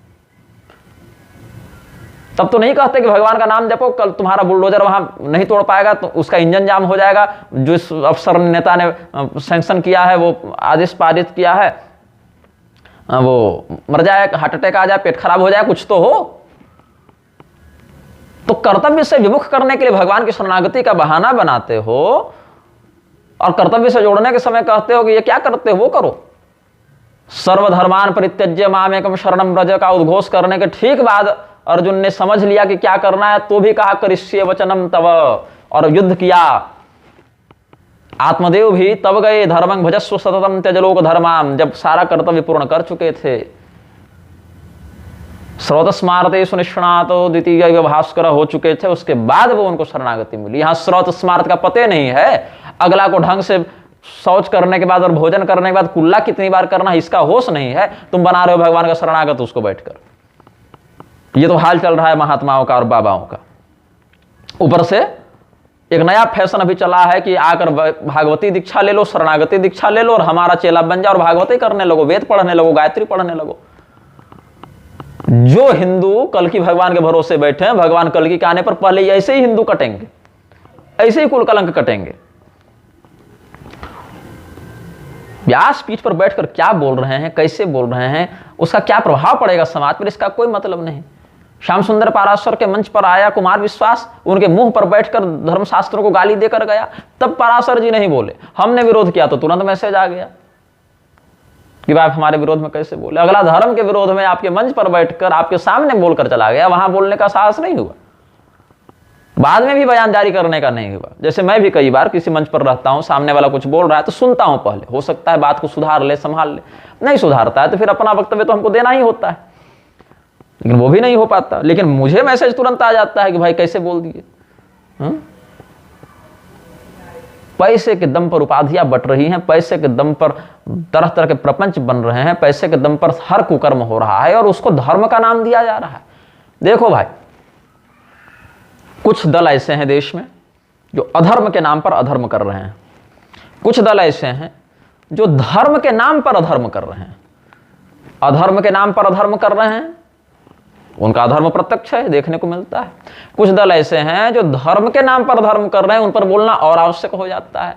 और इनके मध्य कुछ गिने चुने लोग ऐसे हैं जो धर्म के नाम पर धर्म ही कर रहे हैं, लेकिन उनकी कोई बात नहीं होती। अच्छा, अब इसमें एक विषय और हो गया कि इस वीडियो को निर्गत करने से ठीक 1 घंटे पूर्व एक कोई सज्जन ने हमें व्हाट्सएप पर वासुदेवाचार्य विद्याभास्कर स्वामी जी का एक वीडियो भेजा, जिसमें वो व्याकरण की रामभद्राचार्य की शैली में व्याख्या कर रहे हैं कुछ, और आदम और हव्वा को स्वयंभू मनोर शत्रुपा बनाने पर तुले हुए हैं। क्या परिणाम, क्या चल क्या रहा है, पहले मुझे ये समझ में आ रहा है क्या परिणाम होगा ऐसे कुवाक्यों का, क्या प्रभाव पड़ेगा ऐसे कुवाक्यों का समाज पर। व्याकरण के सूत्रों का शेर्यपि च इत्यादि सूत्र भी हैं ही कि सकार हकार हो जाता है, सृष्टते हृष्यते सब करके करके आदि मानव आदि पुरुष वो ये हो गया, आदि वो ही आदम हो गया, आदिमह हो गया, आदिमह से आदमह हो गया। वो व्याकरण पढ़े हैं, रामभद्राचार्य भी पढ़े हैं, विद्याभास्कर जी भी पढ़े हैं, तो दोनों ये असंगत अर्थ लगाकर व्याकरण सूत्रों का दुरुपयोग करने का क्या औचित्य है, यह मुझे समझ में नहीं आता। आदम और हव्वा आपको स्वयंभू मनु और शत्रुपा लगते हैं? ये महाराज मनु का अपमान है कि आपने एक म्लेच्छ के साथ उनकी तुलना कर दी और अभिन्न सिद्ध कर दिया। अपमान है स्वयंभू मनु का। भगवान ब्रह्मदेव के श्री विग्रह से साक्षात प्रकट हुए सर्वमानव धर्मोपदेष्टा भगवान मनु का तिरस्कार है यह कि उनको आपने आदम और हव्वा कह दिया। ये वैसा ही कुछ है कि जैसे जाकर नाइक बताता है सतमदीना श्याम सरदा को कि यहां मदीना का वर्णन है, और जैसे रामपाल कबीर मनीषी शब्द से कबीर को उठा कर ले आता है और कबीर पुराण मनुशासित आरह से कबीर को परमात्मा और स्वयं को कबीर का अवतार सिद्ध कर देता है। ये उसी स्तर का चक्र है, उसी स्तर की कुव्याख्या है। और कहां एक नराशंस ऋषि मोहम्मद का अवतार हो गया, और यहां पर तो कल्कि अवतार के नाम से एक प्रमोद कृष्ण कल्कि धाम बना रहा है, उधर कौन 2-4 कल्कि अवतार भी हो चुके हैं। तो हमने इस विषय पर थोड़ा सा शोध किया बैठे बैठे। एक अच्छा, इसमें क्या है कि भविष्य पुराण के प्रतिसर्ग पर्व में आदम और हव्वा का नाम आया है, हव्यवती और आदम के नाम से। आचार्य सियाराम दास न्यायिक जैसे लोग कहते हैं कि भविष्य पुराण का प्रतिसर्ग पर्व प्रक्षिप्त है। बाद में खेमराज इत्यादि प्रकाशन वालों ने उसमें जोड़ा है ब्राह्मणों को बैठाकर। तो और इसके पीछे तर्क वो क्या देते हैं सियाराम दास न्यायिक इत्यादि कि भविष्य पुराण जब नाम है तो भविष्य की शैली होनी चाहिए, भूतकाल की शैली में क्यों लिखा गया है ना। भविष्य का वर्णन कर रहे हैं तो भविष्य में जो लकार प्रयुक्त होते हैं उनका प्रयोग होना चाहिए, लेकिन यहां तो भूतकाल के लकारों का प्रयोग किया गया है, ऐसा क्यों।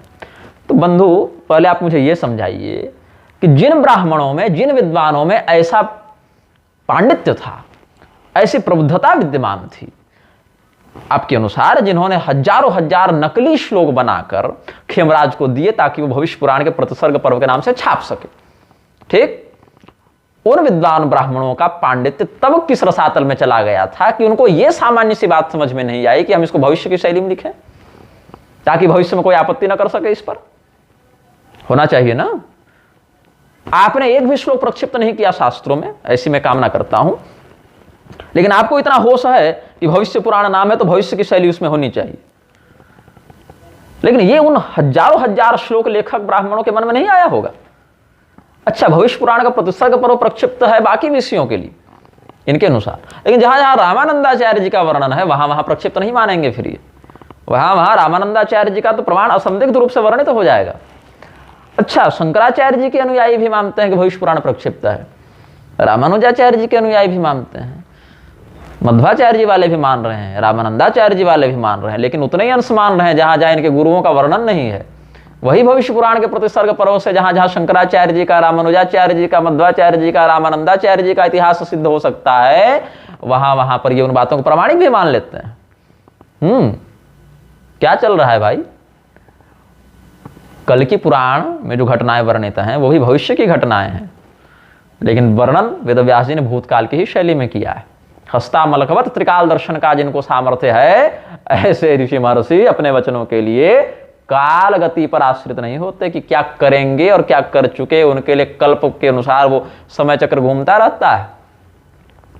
जो 59 अंक है, 59, 59 एक की अपेक्षा बहुत आगे होता है, लेकिन घड़ी के कांटे में जहां सेकंड का चल रहा है एक से पीछे आ जाता है 59, है ना।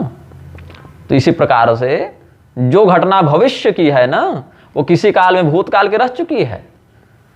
59 के बाद एक नहीं आता, लेकिन जहां चक्र ही 60 का है वहां 59-60 के बाद एक ही आता है। तो इसीलिए बंधु, जो घटनाएं भविष्य में होने वाली हैं उनका अंत पहले भी हो चुका है। इसीलिए त्रिकाल अव्याहता गति से जो देखते हैं लिखते हैं, ऐसे ऋषि महर्षि ये नहीं सोचकर बैठेंगे कि कल को कोई आपत्ति नहीं कर दे इसलिए let's do it in future tense, ये बैठकर नहीं करेंगे। तो इसलिए ये सब दुष्परिणाम क्या हुआ? आदम हव्वा पर हम आ रहे थे। Emergence of Hinduism from Christianity, M Ninan का एक पुस्तक है। एम नीनन ने अपनी इस पुस्तक में लिखा emergence of Hinduism from Christianity. उस दुष्ट ने यह सिद्ध किया है, सिद्ध क्या किया है? प्रलाप किया है, हिंदुत्व मतलब हिंदू धर्म, सनातन धर्म कुछ है ही नहीं, वो तो ईसाइयत से बाहर निकला हुआ एक विकार है। हाँ, और उसने क्या लिखा पृष्ठ 68 में, it is to be noted that the whole of Bhavishya Purana was written in Sanskrit and could not have been dated beyond 150 AD. Is it not strange that we have had intense students of the Old Testament writing at least part of भविष्य पुराण? क्या कहता है ये व्यक्ति? भविष्य पुराण को जिसने भी लिखा, बाइबल की रचना के बाद लिखा। और what we notice here that the author of भविष्य पुराण was not just a copier but a scholar in Old Testament. इस व्यक्ति ने यह दावा किया एम नीनन ने कि जिस भी व्यक्ति ने भविष्य पुराण लिखा वो केवल एक कॉपियर नहीं था, नकलची नहीं था, अपितु वो ओल्ड टेस्टामेंट का अच्छा विशेषज्ञ था। तो इसके अनुसार ईसा के 150 वर्षों के बाद भविष्य पुराण लिखा गया। केवल प्रतिसर्ग पर्व नहीं, इसका दावा है, जैसे सियाराम दास न्यायिक का दावा है प्रतिसर्ग पर्व केवल प्रक्षिप्त है ना, वो रामानंदाचार्य वाला अंश काट के। लेकिन इसका यह दावा है कि 150 ईसा पश्चात लिखा गया और whole of Bhavishya Purana was written, केवल प्रतिसर्ग पर्व नहीं, पूरा का पूरा भविष्य पुराण लिखा गया। ये इस दुष्ट का प्रलाप है एम नीनन का। क्या पुस्तक का नाम है? Emergence of Hinduism from Christianity, पृष्ठ 68 से बता रहा हूं। ये दुष्परिणाम हो रहा है जब आप लोग स्वयंभू मनु को आदम से जोड़ रहे हैं और शत्रुपा को हव्वा से जोड़ रहे हैं। बंद कीजिए, बहुत भीषण दुष्परिणाम होगा इसका। उधर पुरी के शंकराचार्य जी ईसा मसीह को वैष्णव बताने पर तुल हैं कि ये तो पुरी में ही आकर रहे, हमारे मठ में 10 साल रहे, सीख के गए। बंद कीजिए, बहुत दुष्परिणाम हो रहा है। नहीं बंद कीजिएगा, आपकी इच्छा, आपका काम कलिवृद्धि करना है कि कली शमन करना है, अपना काम हम कर रहे हैं। अब इसके बाद हम देखते हैं एक माइकल पुथेनथरा, दक्षिण भारत का एक ईसाई है, PhD कर रहा था, तो उसने 2013 में ये लिखा था। माइकल पुथेनथरा ने क्या लिखा है? भविष्य पुराण और ओल्ड टेस्टामेंट को जोड़ते हुए आदम की वंशावली इसने वर्णित की है। अब इंद्रियाणि दमित वायु इत्यादि जो है ना, वो सब में वीर सिंह ने 1976 में लिखा था, वो भी मैंने मंगाया था। 1976 में क्या लिखा है वीर सिंह ने? यहां पर आदम स्वयंभू ब्रह्मा प्रतीत होते हैं। पुराणों में ब्रह्मा को सदैव ब्रह्म की तपस्या में रत और वेदों का अधिष्ठाता बताया गया है। इनकी पत्नी सरस्वती कही गई है, हव्यवती सरस्वती का ही रूपांतर प्रतीत होता है। ये इसने लिखा वीर सिंह ने 1976 में। तो कुंवर लाल व्यास शिष्य ने इसका उत्तर दिया 1988 में।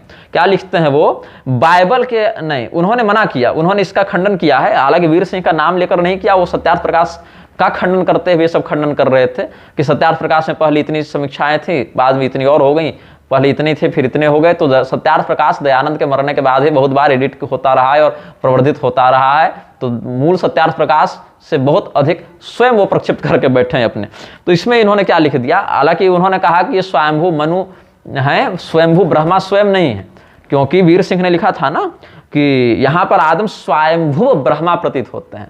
तो कुंवर लाल व्यास शिष्य ने 1988 में लिखा था कि नहीं, ऐसी बात नहीं, स्वयंभू अलग हैं, ब्रह्मा अलग हैं, ब्रह्मा स्वयंभुव नहीं है, स्वयंभू हैं। जैसे पांडु का अपत्य पांडव होगा, कुंती का कौंतेय होगा, वैसे स्वयंभू का स्वयंभुव होगा। एक पीढ़ी का अंतर है। वही बृहस्पति का बारहस्पत्य, अंगिरा का आंगिरस, है ना, ऐसे होता है। दशरथ का दाशरथी, वसुदेव का वासुदेव, ऐसे एक पीढ़ी का अपत्यार्थ हम लोग प्रयोग करते हैं। तो यहां पर कुंवरलाल व्यास शिष्य ने कहा कि नहीं, आदम जो है वो स्वयंभुव ब्रह्मा नहीं, अभी तो आदम स्वयंभू मनु है, स्वयंभू ब्रह्मा अलग हैं। तो क्या, और लेकिन यहां गड़बड़ क्या कर दी कुंवरलाल व्यास शिष्य ने? ये भी मानते हैं कि बाइबल के आधार पर भविष्य पुराण में ये बात लिखी गई। मतलब भविष्य पुराण को बाइबल का अनुवर्ती मानते हैं, पूर्ववर्ती नहीं मानते। अच्छा ये बताओ, जो एम नीनन ने लिखा कि 150 ईस्वी में ईसा पश्चात भविष्य पुराण को लिखा गया पूरी तरीके से, ये नहीं कि इतना अंश लिखा गया, पूरे भविष्य पुराण को लिखा गया। तो चाणक्य ने तो 18 पुराण की चर्चा की है। और चाणक्य शंकराचार्य जी के काल पर अगर कुछ भ्रम भी हो जाए, श्रृंगेरी पुरी के अलग अलग कालमान पर, तो चाणक्य का तो कम से कम ईसा से पहले ही मानना पड़ेगा ना, कि बाद में मानोगे। तो चाणक्य जब ईसा से पहले हुए, उन्होंने 18 पुराणों की चर्चा की है, तो या तो ये कह दो कि भाई चाणक्य ने नहीं लिखा, बाद में किसी ने जोड़ दिया, यही थेथरे बच जाती है अंत में। और अगर मानते हो तो ये मानना पड़ेगा कि भविष्य पुराण उसमें विद्यमान था। अब वेंडी डोनिजर ने 1988 में ही ये बात लिखी थी। क्या लिखता है ये कि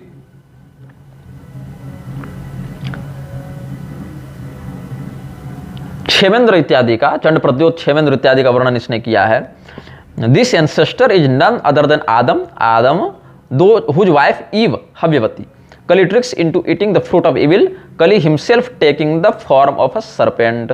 ये सब बात origins of evil in Hindu mythology, ये इसने लिखी थी। उसके 44वें पृष्ठ में वेंडी डोनिजर ने 1988 ईस्वी में भी ये सब बातें लिखी हैं। और एक STR नकवी ने 2022 में पुस्तक लिखी थी, हाल फिलहाल में 2 वर्ष पहले छपी। उसके प्रारंभ में ही उसने क्या लिखा है, इस्लाम का मत और मुसलमानों का मानना है कि सारे इंसान एक ही माता पिता की संतान हैं। आज विज्ञान भी यह सिद्ध कर चुका है कि एक ही माता पिता की नस्ल से सारे इंसान जुड़े हुए हैं। ध्यान दीजिएगा शब्दावली पर। मुसलमानों के पूर्वजों को कुरान ने आदम और हव्वा कहा, तो पश्चिमी देशों ने एडम और ईव के नाम से पुकारा। सोचने की बात यह है कि हिंदू धर्म के प्राचीन ग्रंथों में जिनको आदम और हव्यवती कहा गया है, वे दोनों लोग कहीं आदम और हव्वा ही तो नहीं है। अगर सच्चे दिल से गौर करें और नफरत का चश्मा उतारकर दूसरे धर्मों का अध्ययन करें, तो साफ नजर आएगा कि हम सबके पूर्वज आदम और हव्वा एक ही थे। मतलब नफरत का चश्मा उतार लोगे तो क्या दिखेगा, आदम और हव्वा ही हमारे पूर्वज हैं। ये STR नकवी ने 2022 में लिखा है। बात अब ये है, स्वयंभू मनु कब हुए, आदम कब हुआ। वासुदेवाचार्य विद्याभास्कर जी ने अगर भविष्य पुराण का अध्ययन किया हो तो स्मरण करें, और नहीं किया है तो अध्ययन करें। आदम कब हुआ, हव्वा कब हुई, उसका वंशानुगत वर्णन क्या कहता है, कालक्रम शास्त्र क्या कहता है, कब हुआ। अच्छा, इसमें एक और है, भविष्य पुराण में न्यूह का वर्णन है, जिसको नूह भी कहते हैं, या नोहा या ऐसा कुछ कहते हैं अलग अलग भाषाओं में। जैसे मूसा को है ना मोजेस भी कहता है अपने अपने भाषांतर में जन समुदाय। तो यहाँ पर आदम अलग है, हव्वा अलग है, स्वयंभू मनु शत्रुपा अलग है, नूह अलग है, सत्यव्रत राजा मनु अलग है। वहां पर लोग आजकल ये भी कहने लगे हैं कि जो नूह है ना, वो दरअसल नूह नहीं, वस्तुतः वो मनुह है। और मनुह का म लुप्त हो गया, पता नहीं कैसे, तो नूह बच गया, वही नूह को ये नूह कह दिए, क्योंकि नाव वाली घटना और जल प्रलय वाली घटना दोनों में समान है। लेकिन ये भी अलग अलग बातें हैं। कैसे हुआ, तो राजा क्षेमेंद्र एक हुए थे, राजा क्षेमेंद्र का वध कर दिया था म्लेच्छों ने। उनका पुत्र था प्रद्योत, चंड प्रद्योत भी कहते हैं उसको कहीं कहीं। तो क्षेमक का जो पुत्र था, क्षेमक नाम था, क्षेमेंद्र मुझसे गलती से निकल गया, क्षेमेंद्र तो साहित्यकार हो गए ना, लेखक। एकदा हस्ति नगरे प्रद्योत क्षेमकात्मज आस्थित स कथा मध्य नारदोभ्यागमत तदा। प्रद्योत राजा जो क्षेमक के पुत्र थे, वो अपनी सभा में बैठे थे, कथा इत्यादि सुन रहे थे। वहीं देवर्षि नारद का आगमन हुआ। क्षेमक के पुत्र प्रद्योत को उन्होंने बताया कि म्लेच्छैर हतस्तव पिता यमलोक गतो गतः। म्लेच्छों ने तुम्हारे पिता को मार दिया था, उनकी सदगति नहीं हुई, तो म्लेच्छ यज्ञ करो। म्लेच्छ यज्ञ जैसे सर्प यज्ञ जन्मेजय, तो सर्प यज्ञ में सर्पों की आहुति दे दी गई, वैसे म्लेच्छ यज्ञ में म्लेच्छों का वध हो, ऐसा चिंतन करो। तो आहु तच्छुत्वा क्रोधताम्राक्षो ब्राह्मणान वेद वित्तमान आहूय स कुरुक्षेत्र म्लेच्छ यज्ञ समारभत। तो 16 योजन तक उसने यज्ञ भूमि बनाई है। 16 योजन लंबा चौड़ा 4 कोणों का उसने यज्ञ विस्तार किया। उतने क्षेत्र में कुंडों का निर्माण किया और देवता का ध्यान करके म्लेच्छों की आहुति देने लगा। हार हूणान बर्बराश्च गुरुंडाश्च सकान खसान यवनान पल्लवाश्च रोमजान खर संभवान द्वीपस्थितान कामरूश्च चीनान सागर मध्यगान प्राहुज भस्मसात कुर्वन वेद मंत्र प्रभावत। म्लेच्छ यज्ञ किया है महाराज चंड प्रद्योत ने। तो क्या किया, पकड़ पकड़ कर नहीं लाया, वेद विद्या में निपुण ब्राह्मणों को बुलाया और आवाहन करवाया मृक्षों का, और भारत भूमि के अंतर्गत जितने मृक्ष थे और बाहर के भी जो चीन इत्यादि में मृक्ष फंसे थे, सबको वहां पर आकर्षण किया। सब दौड़ दौड़ कर आने लगे और हवन कुंड में कूद कूद कर अपना प्राण उत्सर्ग करने लगे। ऐसा करते हुए जब उसने अपना अभिषेक करवाया है, तब क्षेमक का भी, क्षेमको नाम नृपति स्वर्गलोकम ततो गतः मृक्ष हमता नाम तस्य विख्यातम भुवि सर्वतः। ये राजा, ये द्वापर युग की घटना है।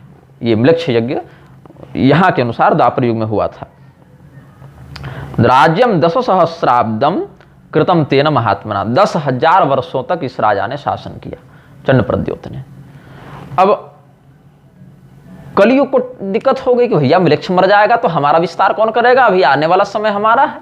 तो भगवान की शरण में गया। नमो नमताय महते सर्वकाल प्रवर्तिने, हे भगवान आप चारों युगों के प्रवर्तक हैं, सभी कालों के प्रवर्तक हैं। कलयुग तो भैया 10% है ना चारों युगों की तुलना में। 4,32,000 वर्षों का कलयुग, उससे दुगुना द्वापर, उससे तिगुना त्रेता, इससे चौगुना सतयुग, तो 43,20,000 का चतुर्युग होता है, जिसमें 4,32,000 का, 43,20,000 का 10%, 4,32,000 कलयुग हुआ। तो 10% तो हमको रहने दो। तो इसीलिए कहा कि नमो नमताय महते सर्वकाल प्रवर्तिने चतुर्युग कृते तुभ्यम वासुदेवाय साक्षिणे। चारों युग बनाने वाले प्रभु आप ही हैं, हमको भी स्थान मिलना चाहिए। तो ये जो राजा है, वेद का बड़ा विद्वान है, इसने तो हमारे प्रिय मृक्षों का संहार कर दिया प्रभु। तो राज्ञा वेदवता नाथ मम स्थानम विनाशितम मम प्रियस्य मृक्षस्य तत्त्रावंशनाशनम। तो भगवान प्रकट हुए, बोले अच्छा कोई बात नहीं। भगवान आए और बोले कि देखो तुम्हारी इच्छा हम पूरी करेंगे। तब जाकर आदमो नाम पुरुष पत्नी हव्यवती तथा विष्णु कर्दम तो जातो मृक्ष वंश प्रवर्धनो। भगवान विष्णु के कर्दम से, कर्दम कहते हैं रज को, धूल को, कीचड़ को भी कर्दम कहीं कहीं कहते हैं। तो उनके शरीर के, जैसे विष्णु कर्ण मलोद्भूतो हंतुम ब्रह्मांडम उद्यतो, भगवान विष्णु के कान के मैल से उत्पन्न हुए थे मधुकैटभ। अब भगवान निर्मल है तो उनमें मल कैसे आया, इस पर हम एक अलग से लेख लिख चुके हैं।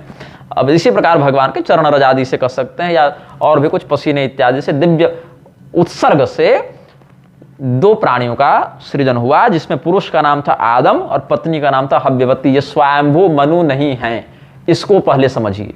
आदम और हव्यवती, जिसको हव्वा कह दिया संक्षिप्त में, वो फिर ये नीलाचल,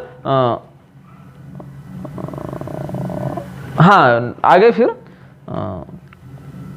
सभी ब्राह्मणों ने नैमिषारण्य की शरण ली है, क्योंकि अब कलयुग आने वाला था ये सब। तो 88,000 ऋषि महर्षि वो फिर हिमालय भी जाकर तपस्या करते हैं। इति श्रुत्वा द्विजा सर्वे नैमिषारण्य वासिनः 88 सहस्राणि गतास्ते तु हिमाचलम, ये सब हैं। फिर विशालायाम समासाद्य विष्णु गाथाम प्रचक्षिरे, विशाला नगरी भी चले जाते हैं।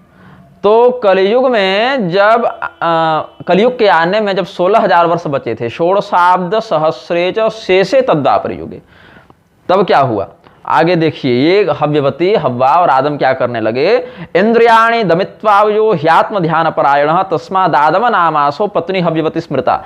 पहला व्यक्ति था, आदि पुरुष था, आदिम था, इसीलिए आदम नाम नहीं पड़ा। आसमंतात दमयित्वास्वेन्द्रियाणि यो आराधयति भगवंतम स आदमः, ऐसे अर्थ लगाना पड़ेगा, कहीं ऊपर नीचे हो गया हो व्याकरण में तो संभाल लीजिएगा। इंद्रियाणि दमित्वायो ह्यात्म ध्यान परायण, इंद्रियाणि दमित्वायो ह्यात्म ध्यान परायण, ये आदम के नाम का अर्थ है। यहाँ पर आदिम का अपभ्रंश आदम नहीं हुआ है वासुदेवाचार्य जी, इसको ध्यान में रखिए। तस्माद आदम नामासौ और पत्नी हव्यवती स्मृता। लेकिन इनको रहने के लिए भगवान ने एक 4 कोश लंबा चौड़ा एक नगर, एक उद्यान दे दिया, ईडन गार्डन। प्रधान नगर से पूर्व भागे महावनम, प्रधान नगर इसका नाम हो गया। ईश्वरेण कृतम रम्यम चतुष्क्रोशायतम स्मृतम। वहां पर एक पाप का वृक्ष था, तो अपनी पत्नी को देखने के लिए जब वहां पर गया है, तो कलियुग ने सोचा भैया ये आदम तो जब तक पाप युक्त होगा नहीं, ये वृक्षों का प्रवर्धन नहीं करेगा, तो अपना तो काम बिगड़ गया। तो फिर वो सर्प का रूप धारण करके जाता है। ये भविष्य पुराण से ये कथा चुराकर ओल्ड टेस्टामेंट में डाली गई है, बाइबल से उठाकर यहाँ नहीं डाला गया है। तो करिस्तत्रागत स्तूर्णम सर्प रूपम हितत्कृतम और वंचिता तेन धूर्तेन विष्णु आज्ञा भंगता गता। भगवान ने कहा था कि देखना कुछ भक्षण आदि मत करना, तो भगवान की आज्ञा, विष्णु भगवान की आज्ञा नष्ट कर दी गई। कलयुग के वंचना के द्वारा ये ठग लिए गए। तब फिर ये इनके जो पुत्र हुए वो सर्वे म्लेच्छा बभूविरे। और कब तक रहा ये आदम इस पृथ्वी पर? स्वयंभू मनु कब तक रहे? एक मनु का कार्यकाल, एक मनवंतर तो मानिएगा ना। क्या विद्याभास्कर स्वामी जी कब तक मानेंगे एक मनु का कार्यकाल? 71 चतुर्युगी और उसका संध्यामान जोड़कर। आधुनिक मान से देखें, वर्ष मान को देखें तो मानवीय दृष्टि से 30 करोड़ 84 लाख वर्ष। यहां पर कब तक रहा है? 300 नवशतम तस्यायु परिकीर्तितम। 300 नवशतम 930 वर्षों तक आदम इस पृथ्वी पर रहा अपनी पत्नी के साथ। ये यहां पर कालमान का वर्णन है।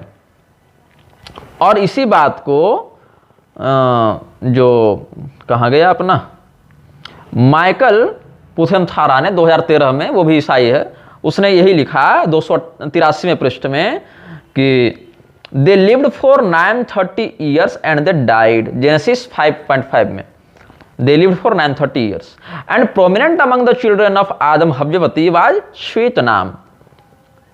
जेनेसिस 4.25 जिसको सेथ भी कहा गया। तो सेथ कहा बाइबल में, और यहां पर क्या कहा? श्वेत। श्वेत और सेथ थोड़ा सा है।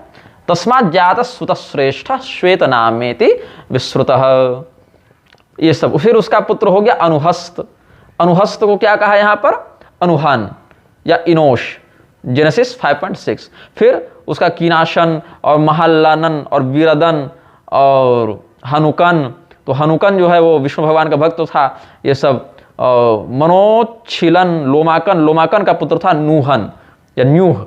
ये सब। तो अनुहस्तस्य तनयः शतहीनम कृतम पदम कीनासस्तस्य तनयः। फिर महल्ललस्तस्य सुतः। फिर ऐसे करके विरद हो गया, फिर हनुक हो गया।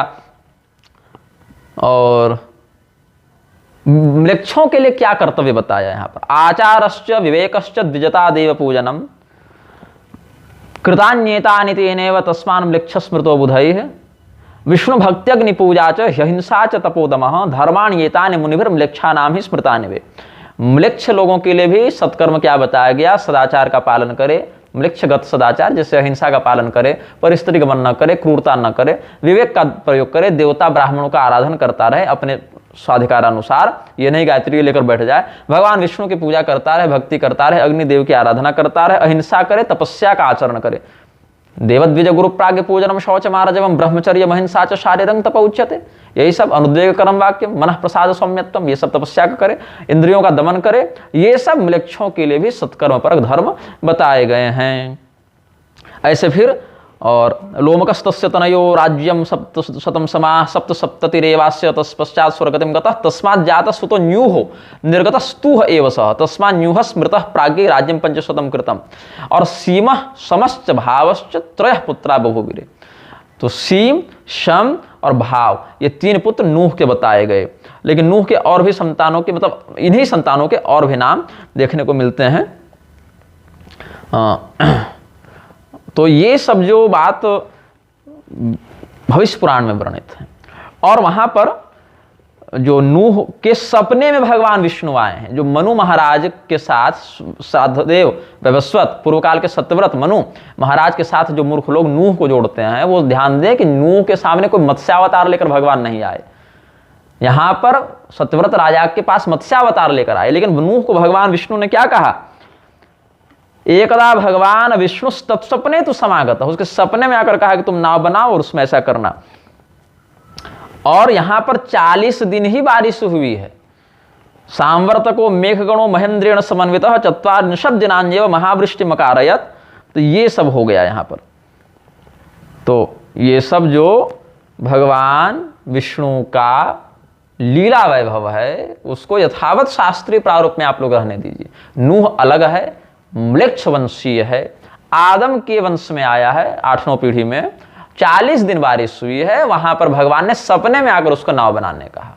श्राद्धदेव मनु, सत्यव्रत मनु दक्षिण द्रविड़ नरेश थे, और वहां पर भगवान मत्स्यावतार धारण करके आए, मछली बनकर आए हैं, सप्तर्षियों से उनकी भेंट करवाए हैं, और वहां पर मत्स्य पुराण को उपदेश दिए हैं। दोनों बहुत अलग अलग बातें हैं। आदम कलयुग के आने से 16,000 वर्ष पहले विष्णु कर्दम से उत्पन्न हुआ है, 930 वर्ष जीवित रहा है। स्वयंभू मनु कब के हुए हैं? वराहावतार से पहले हुए हैं, 1 मनवंतर तक रहे हैं। ये सब स्पष्ट जब शास्त्र कह रहे हैं तो ये बुद्धिमानी दिखाने की क्या आवश्यकता है कि आदम ही स्वयंभू मनु है, कि आदम ही सत्यव्रत, नूह ही सत्यव्रत मनु है, साधदेव हैं, वैवस्वत हैं, हविवती ही हव्वा जो है वही सतरूपा। ये सब जो व्याकरण के, और वो भी कोई एकांतिक चर्चा में नहीं बल्कि मंच पर बैठकर सज्जनों की, सत्पुरुषों की आयोजित सभा में व्याख्यान कर रहे हैं आप। ये क्या ये विषय है भाई? तो ये सबसे बचना चाहिए लोगों को। और आगे फिर न्यूहाय दत्तवान देव बुद्धि शो बुद्धि का स्वयं, नूह को भगवान ने स्वयं बुद्धि दी। और तीनों का नाम उन्होंने याकूतो नाम सिमश्च हामस था, याकूतो नाम विश्रुता। फिर आगे अलग अलग देश हो गए उनको लोगों के, कैसे कैसे फिर आगे सिम का वंश और से है ना वो सब वर्णन किया। आगे फिर म्लेच्छाचार्यश्च मूषाक्षस्तमतैः पूरितम जगत द्विसहस्रे कलौ प्राप्ते म्लेच्छ वंश वर्धिता। 2000 वर्ष जब कलयुग के बीत गए तब म्लेच्छाचार्य, म्लेच्छों का आचार्य हुआ मूषा नाम का। म्लेच्छाचार्यश्च मूषाक्षस्तन्मतैः पूरितम जगत देवार्चनम वेद भाषा नष्टा प्राप्ते कलौ युगे। ये सब वर्णन किया है शास्त्र में आचार्यों ने, ऋषियों ने। तो ये सब को जब असंदिग्ध रूप से ऋषि महर्षि बता कर गए तो केवल बुद्धि लगाकर पढ़कर व्याख्यान करने में क्या अलग से परिश्रम लग रहा है? और जहां पर जो असिद्ध बात है उसको अनावश्यक सूत्रों की व्युत्पत्ति दिखाकर सिद्ध करने की क्या आवश्यकता है? अब तो हमको ये मैं देख रहा हूं स्वामी राघवाचार्य जी से, स्वामी विद्याभास्कर जी से, स्वामी राजेंद्र दास जी से या अन्य लोगों से हमारा संबंध है निजी रूप से बहुत अच्छा है। बहुत से विषयों पर समर्थन मतभेद तो चलता ही रहता है लेकिन बहुत अच्छा है। लेकिन अब हमारे मन में एक प्रकार की खिन्नता व्याप्त होती जा रही है कि देखो भाई, हम तो जब ये काम शुरू किए थे, प्रारंभ किए थे, भगवत प्रेरणा से किए और भगवान ने ही हमको जो दिया उसका प्रयोग करके जो कर पा रहे हैं सो कर रहे हैं। इसमें मैं किसी और व्यक्ति को ये तो नहीं कह सकता कि आपने हमारा समर्थन किया या आपने हमको आगे बढ़ाया, प्रवर्धित किया तब हम कर रहे हैं, ऐसा तो है नहीं। तो जब भगवान का ही काम करना है, भगवान के ही दिए सामर्थ्य से करना है तो मनुष्योन्मुख होकर क्यों करें, भगवत उन्मुख होकर करें, भगवत परायण होकर करें। तो एक हम यह चिंतन कर रहे हैं कि एक स्पष्ट मुझे व्यवहार थोड़ा और ठोस रूप से अब दोषाधिक्य और गुणाधिक्य का भी चिंतन थोड़ा कम ही करना पड़ेगा।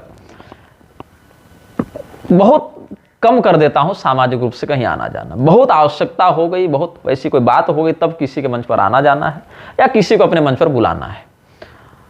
अपना रहो, पढ़ो, समाज को देखो, जो उचित लगे उसका समर्थन करो, अनुचित का विरोध करो। ये तो खैर प्राकृतिक बात है, ये तो चलता ही रहेगा। लेकिन अब एक ऐसा मुझे अब लग रहा है, इसकी आवश्यकता अनुभव हो रही है, क्योंकि आप रामदेव का विरोध करेंगे, आप रामभद्राचार्य का विरोध करेंगे, आप रविशंकर का विरोध करेंगे, आप मुरारी का विरोध करेंगे, आप अन्यान्य और नकली आचार्यों का या नकली संप्रदाय प्रवर्तकों का विरोध करेंगे। कल को ये महापुरुष जन उन्हीं लोगों के साथ उठते बैठते रहेंगे, गले मिलते रहेंगे, गालियां तुम सुनो, खतरा तुम मोल लो,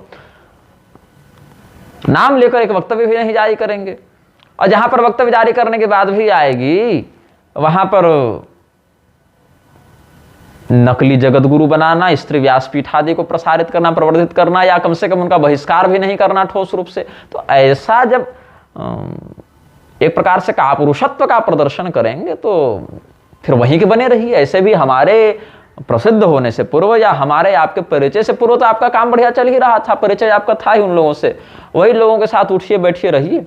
मैं तो अपना काम पहले भी कर रहा था, मैं अपना काम आगे भी करता रहूंगा। तो ये मैं सोच रहा हूं कि चाहे किसी संप्रदाय के कोई शंकराचार्य, रामानुजाचार्य, रामानंदाचार्य, मध्वाचार्य जी हो, भैया आप बहुत अच्छे हैं, हम ही बहुत बुरे होंगे। लेकिन अब हमको ये समझ में आ रहा है धीरे धीरे, हो सकता है थोड़ा विलंब से समझ में आया हो या थोड़ा पहले समझ में आ गया हो, कि शास्त्रगत संबंध के अतिरिक्त कोई निजी संबंध रखना ही नहीं है। ऐसे तो निजी संबंध मेरा बहुत कम ही रहा है, लेकिन वो भी अब मैं धीरे धीरे कह रहा हूं कि शट डाउन करो, इसको बंद करो। इसका कारण ये हो गया है, रामदेव सन्यासी का वैकेंसी निकालेगा, हाँ, उधर मुरारी कुछ गड़बड़ बोल जाएगा, रामभद्राचार्य का तो खैर सिस्टम में सॉफ्टवेयर क्रैश चल रहा है शुरू से, अगले का विरोध करके आपका समर्थन करके उसके चेले की गाली स्वयं सुनो। कल को कोई कार्यक्रम होगा आप उन्हीं के साथ मंच साझा करने पहुंच जाएंगे। अरे कहिए ना स्पष्ट कि तुम द्विजाति संस्कार से हीन व्यक्ति, तुम पतित व्यक्ति, तुम धर्माचार्य का स्वरूप धारण करके पाखंडी मेरे सामने कैसे आ गए?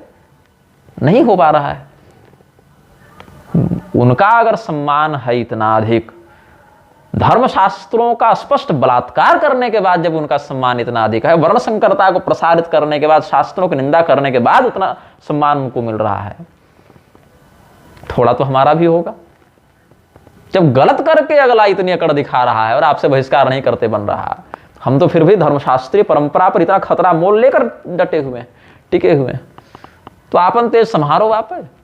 आप अपना मठ चलाते रहिए, पैसा कमाते रहिए, दादा भैया करते रहिए, हमसे तो ना हो पाएगा।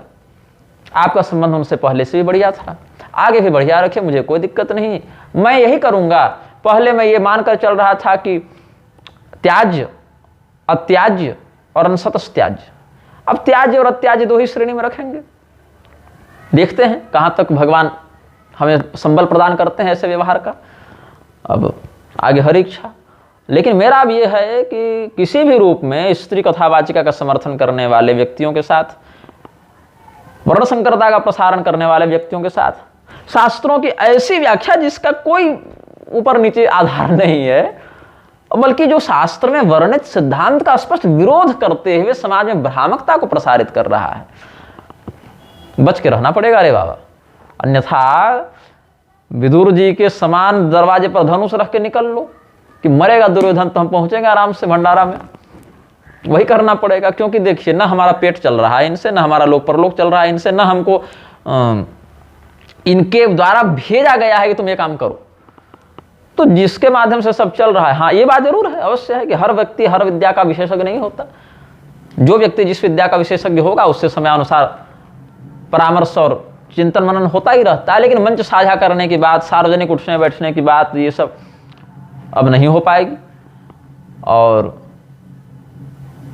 इससे पहले कि मैं भी धीरे धीरे ऐसी व्यवस्था में बंधता जाऊं कि अमुक व्यक्ति ने मेरे प्रति उपकार किया, अमुक व्यक्ति ने हमारा समर्थन किया, अमुक व्यक्ति ने ऐसा किया, तो शायद छूट दे देनी चाहिए या शायद देख लेना चाहिए क्या हो सकता है। नहीं हो पाएगा।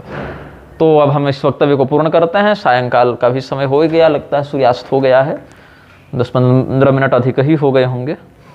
तो देखते हैं इसमें क्या हो सकता है। अब हमने अपनी जो बात कहनी थी वो हम कह चुके, और आगे भी समय अनुसार कहते रहेंगे, अन्य विषयों को लेकर प्रस्तुत होते रहेंगे। श्रीमन्नारायण हर हर महादेव, नमः चंडिकाय।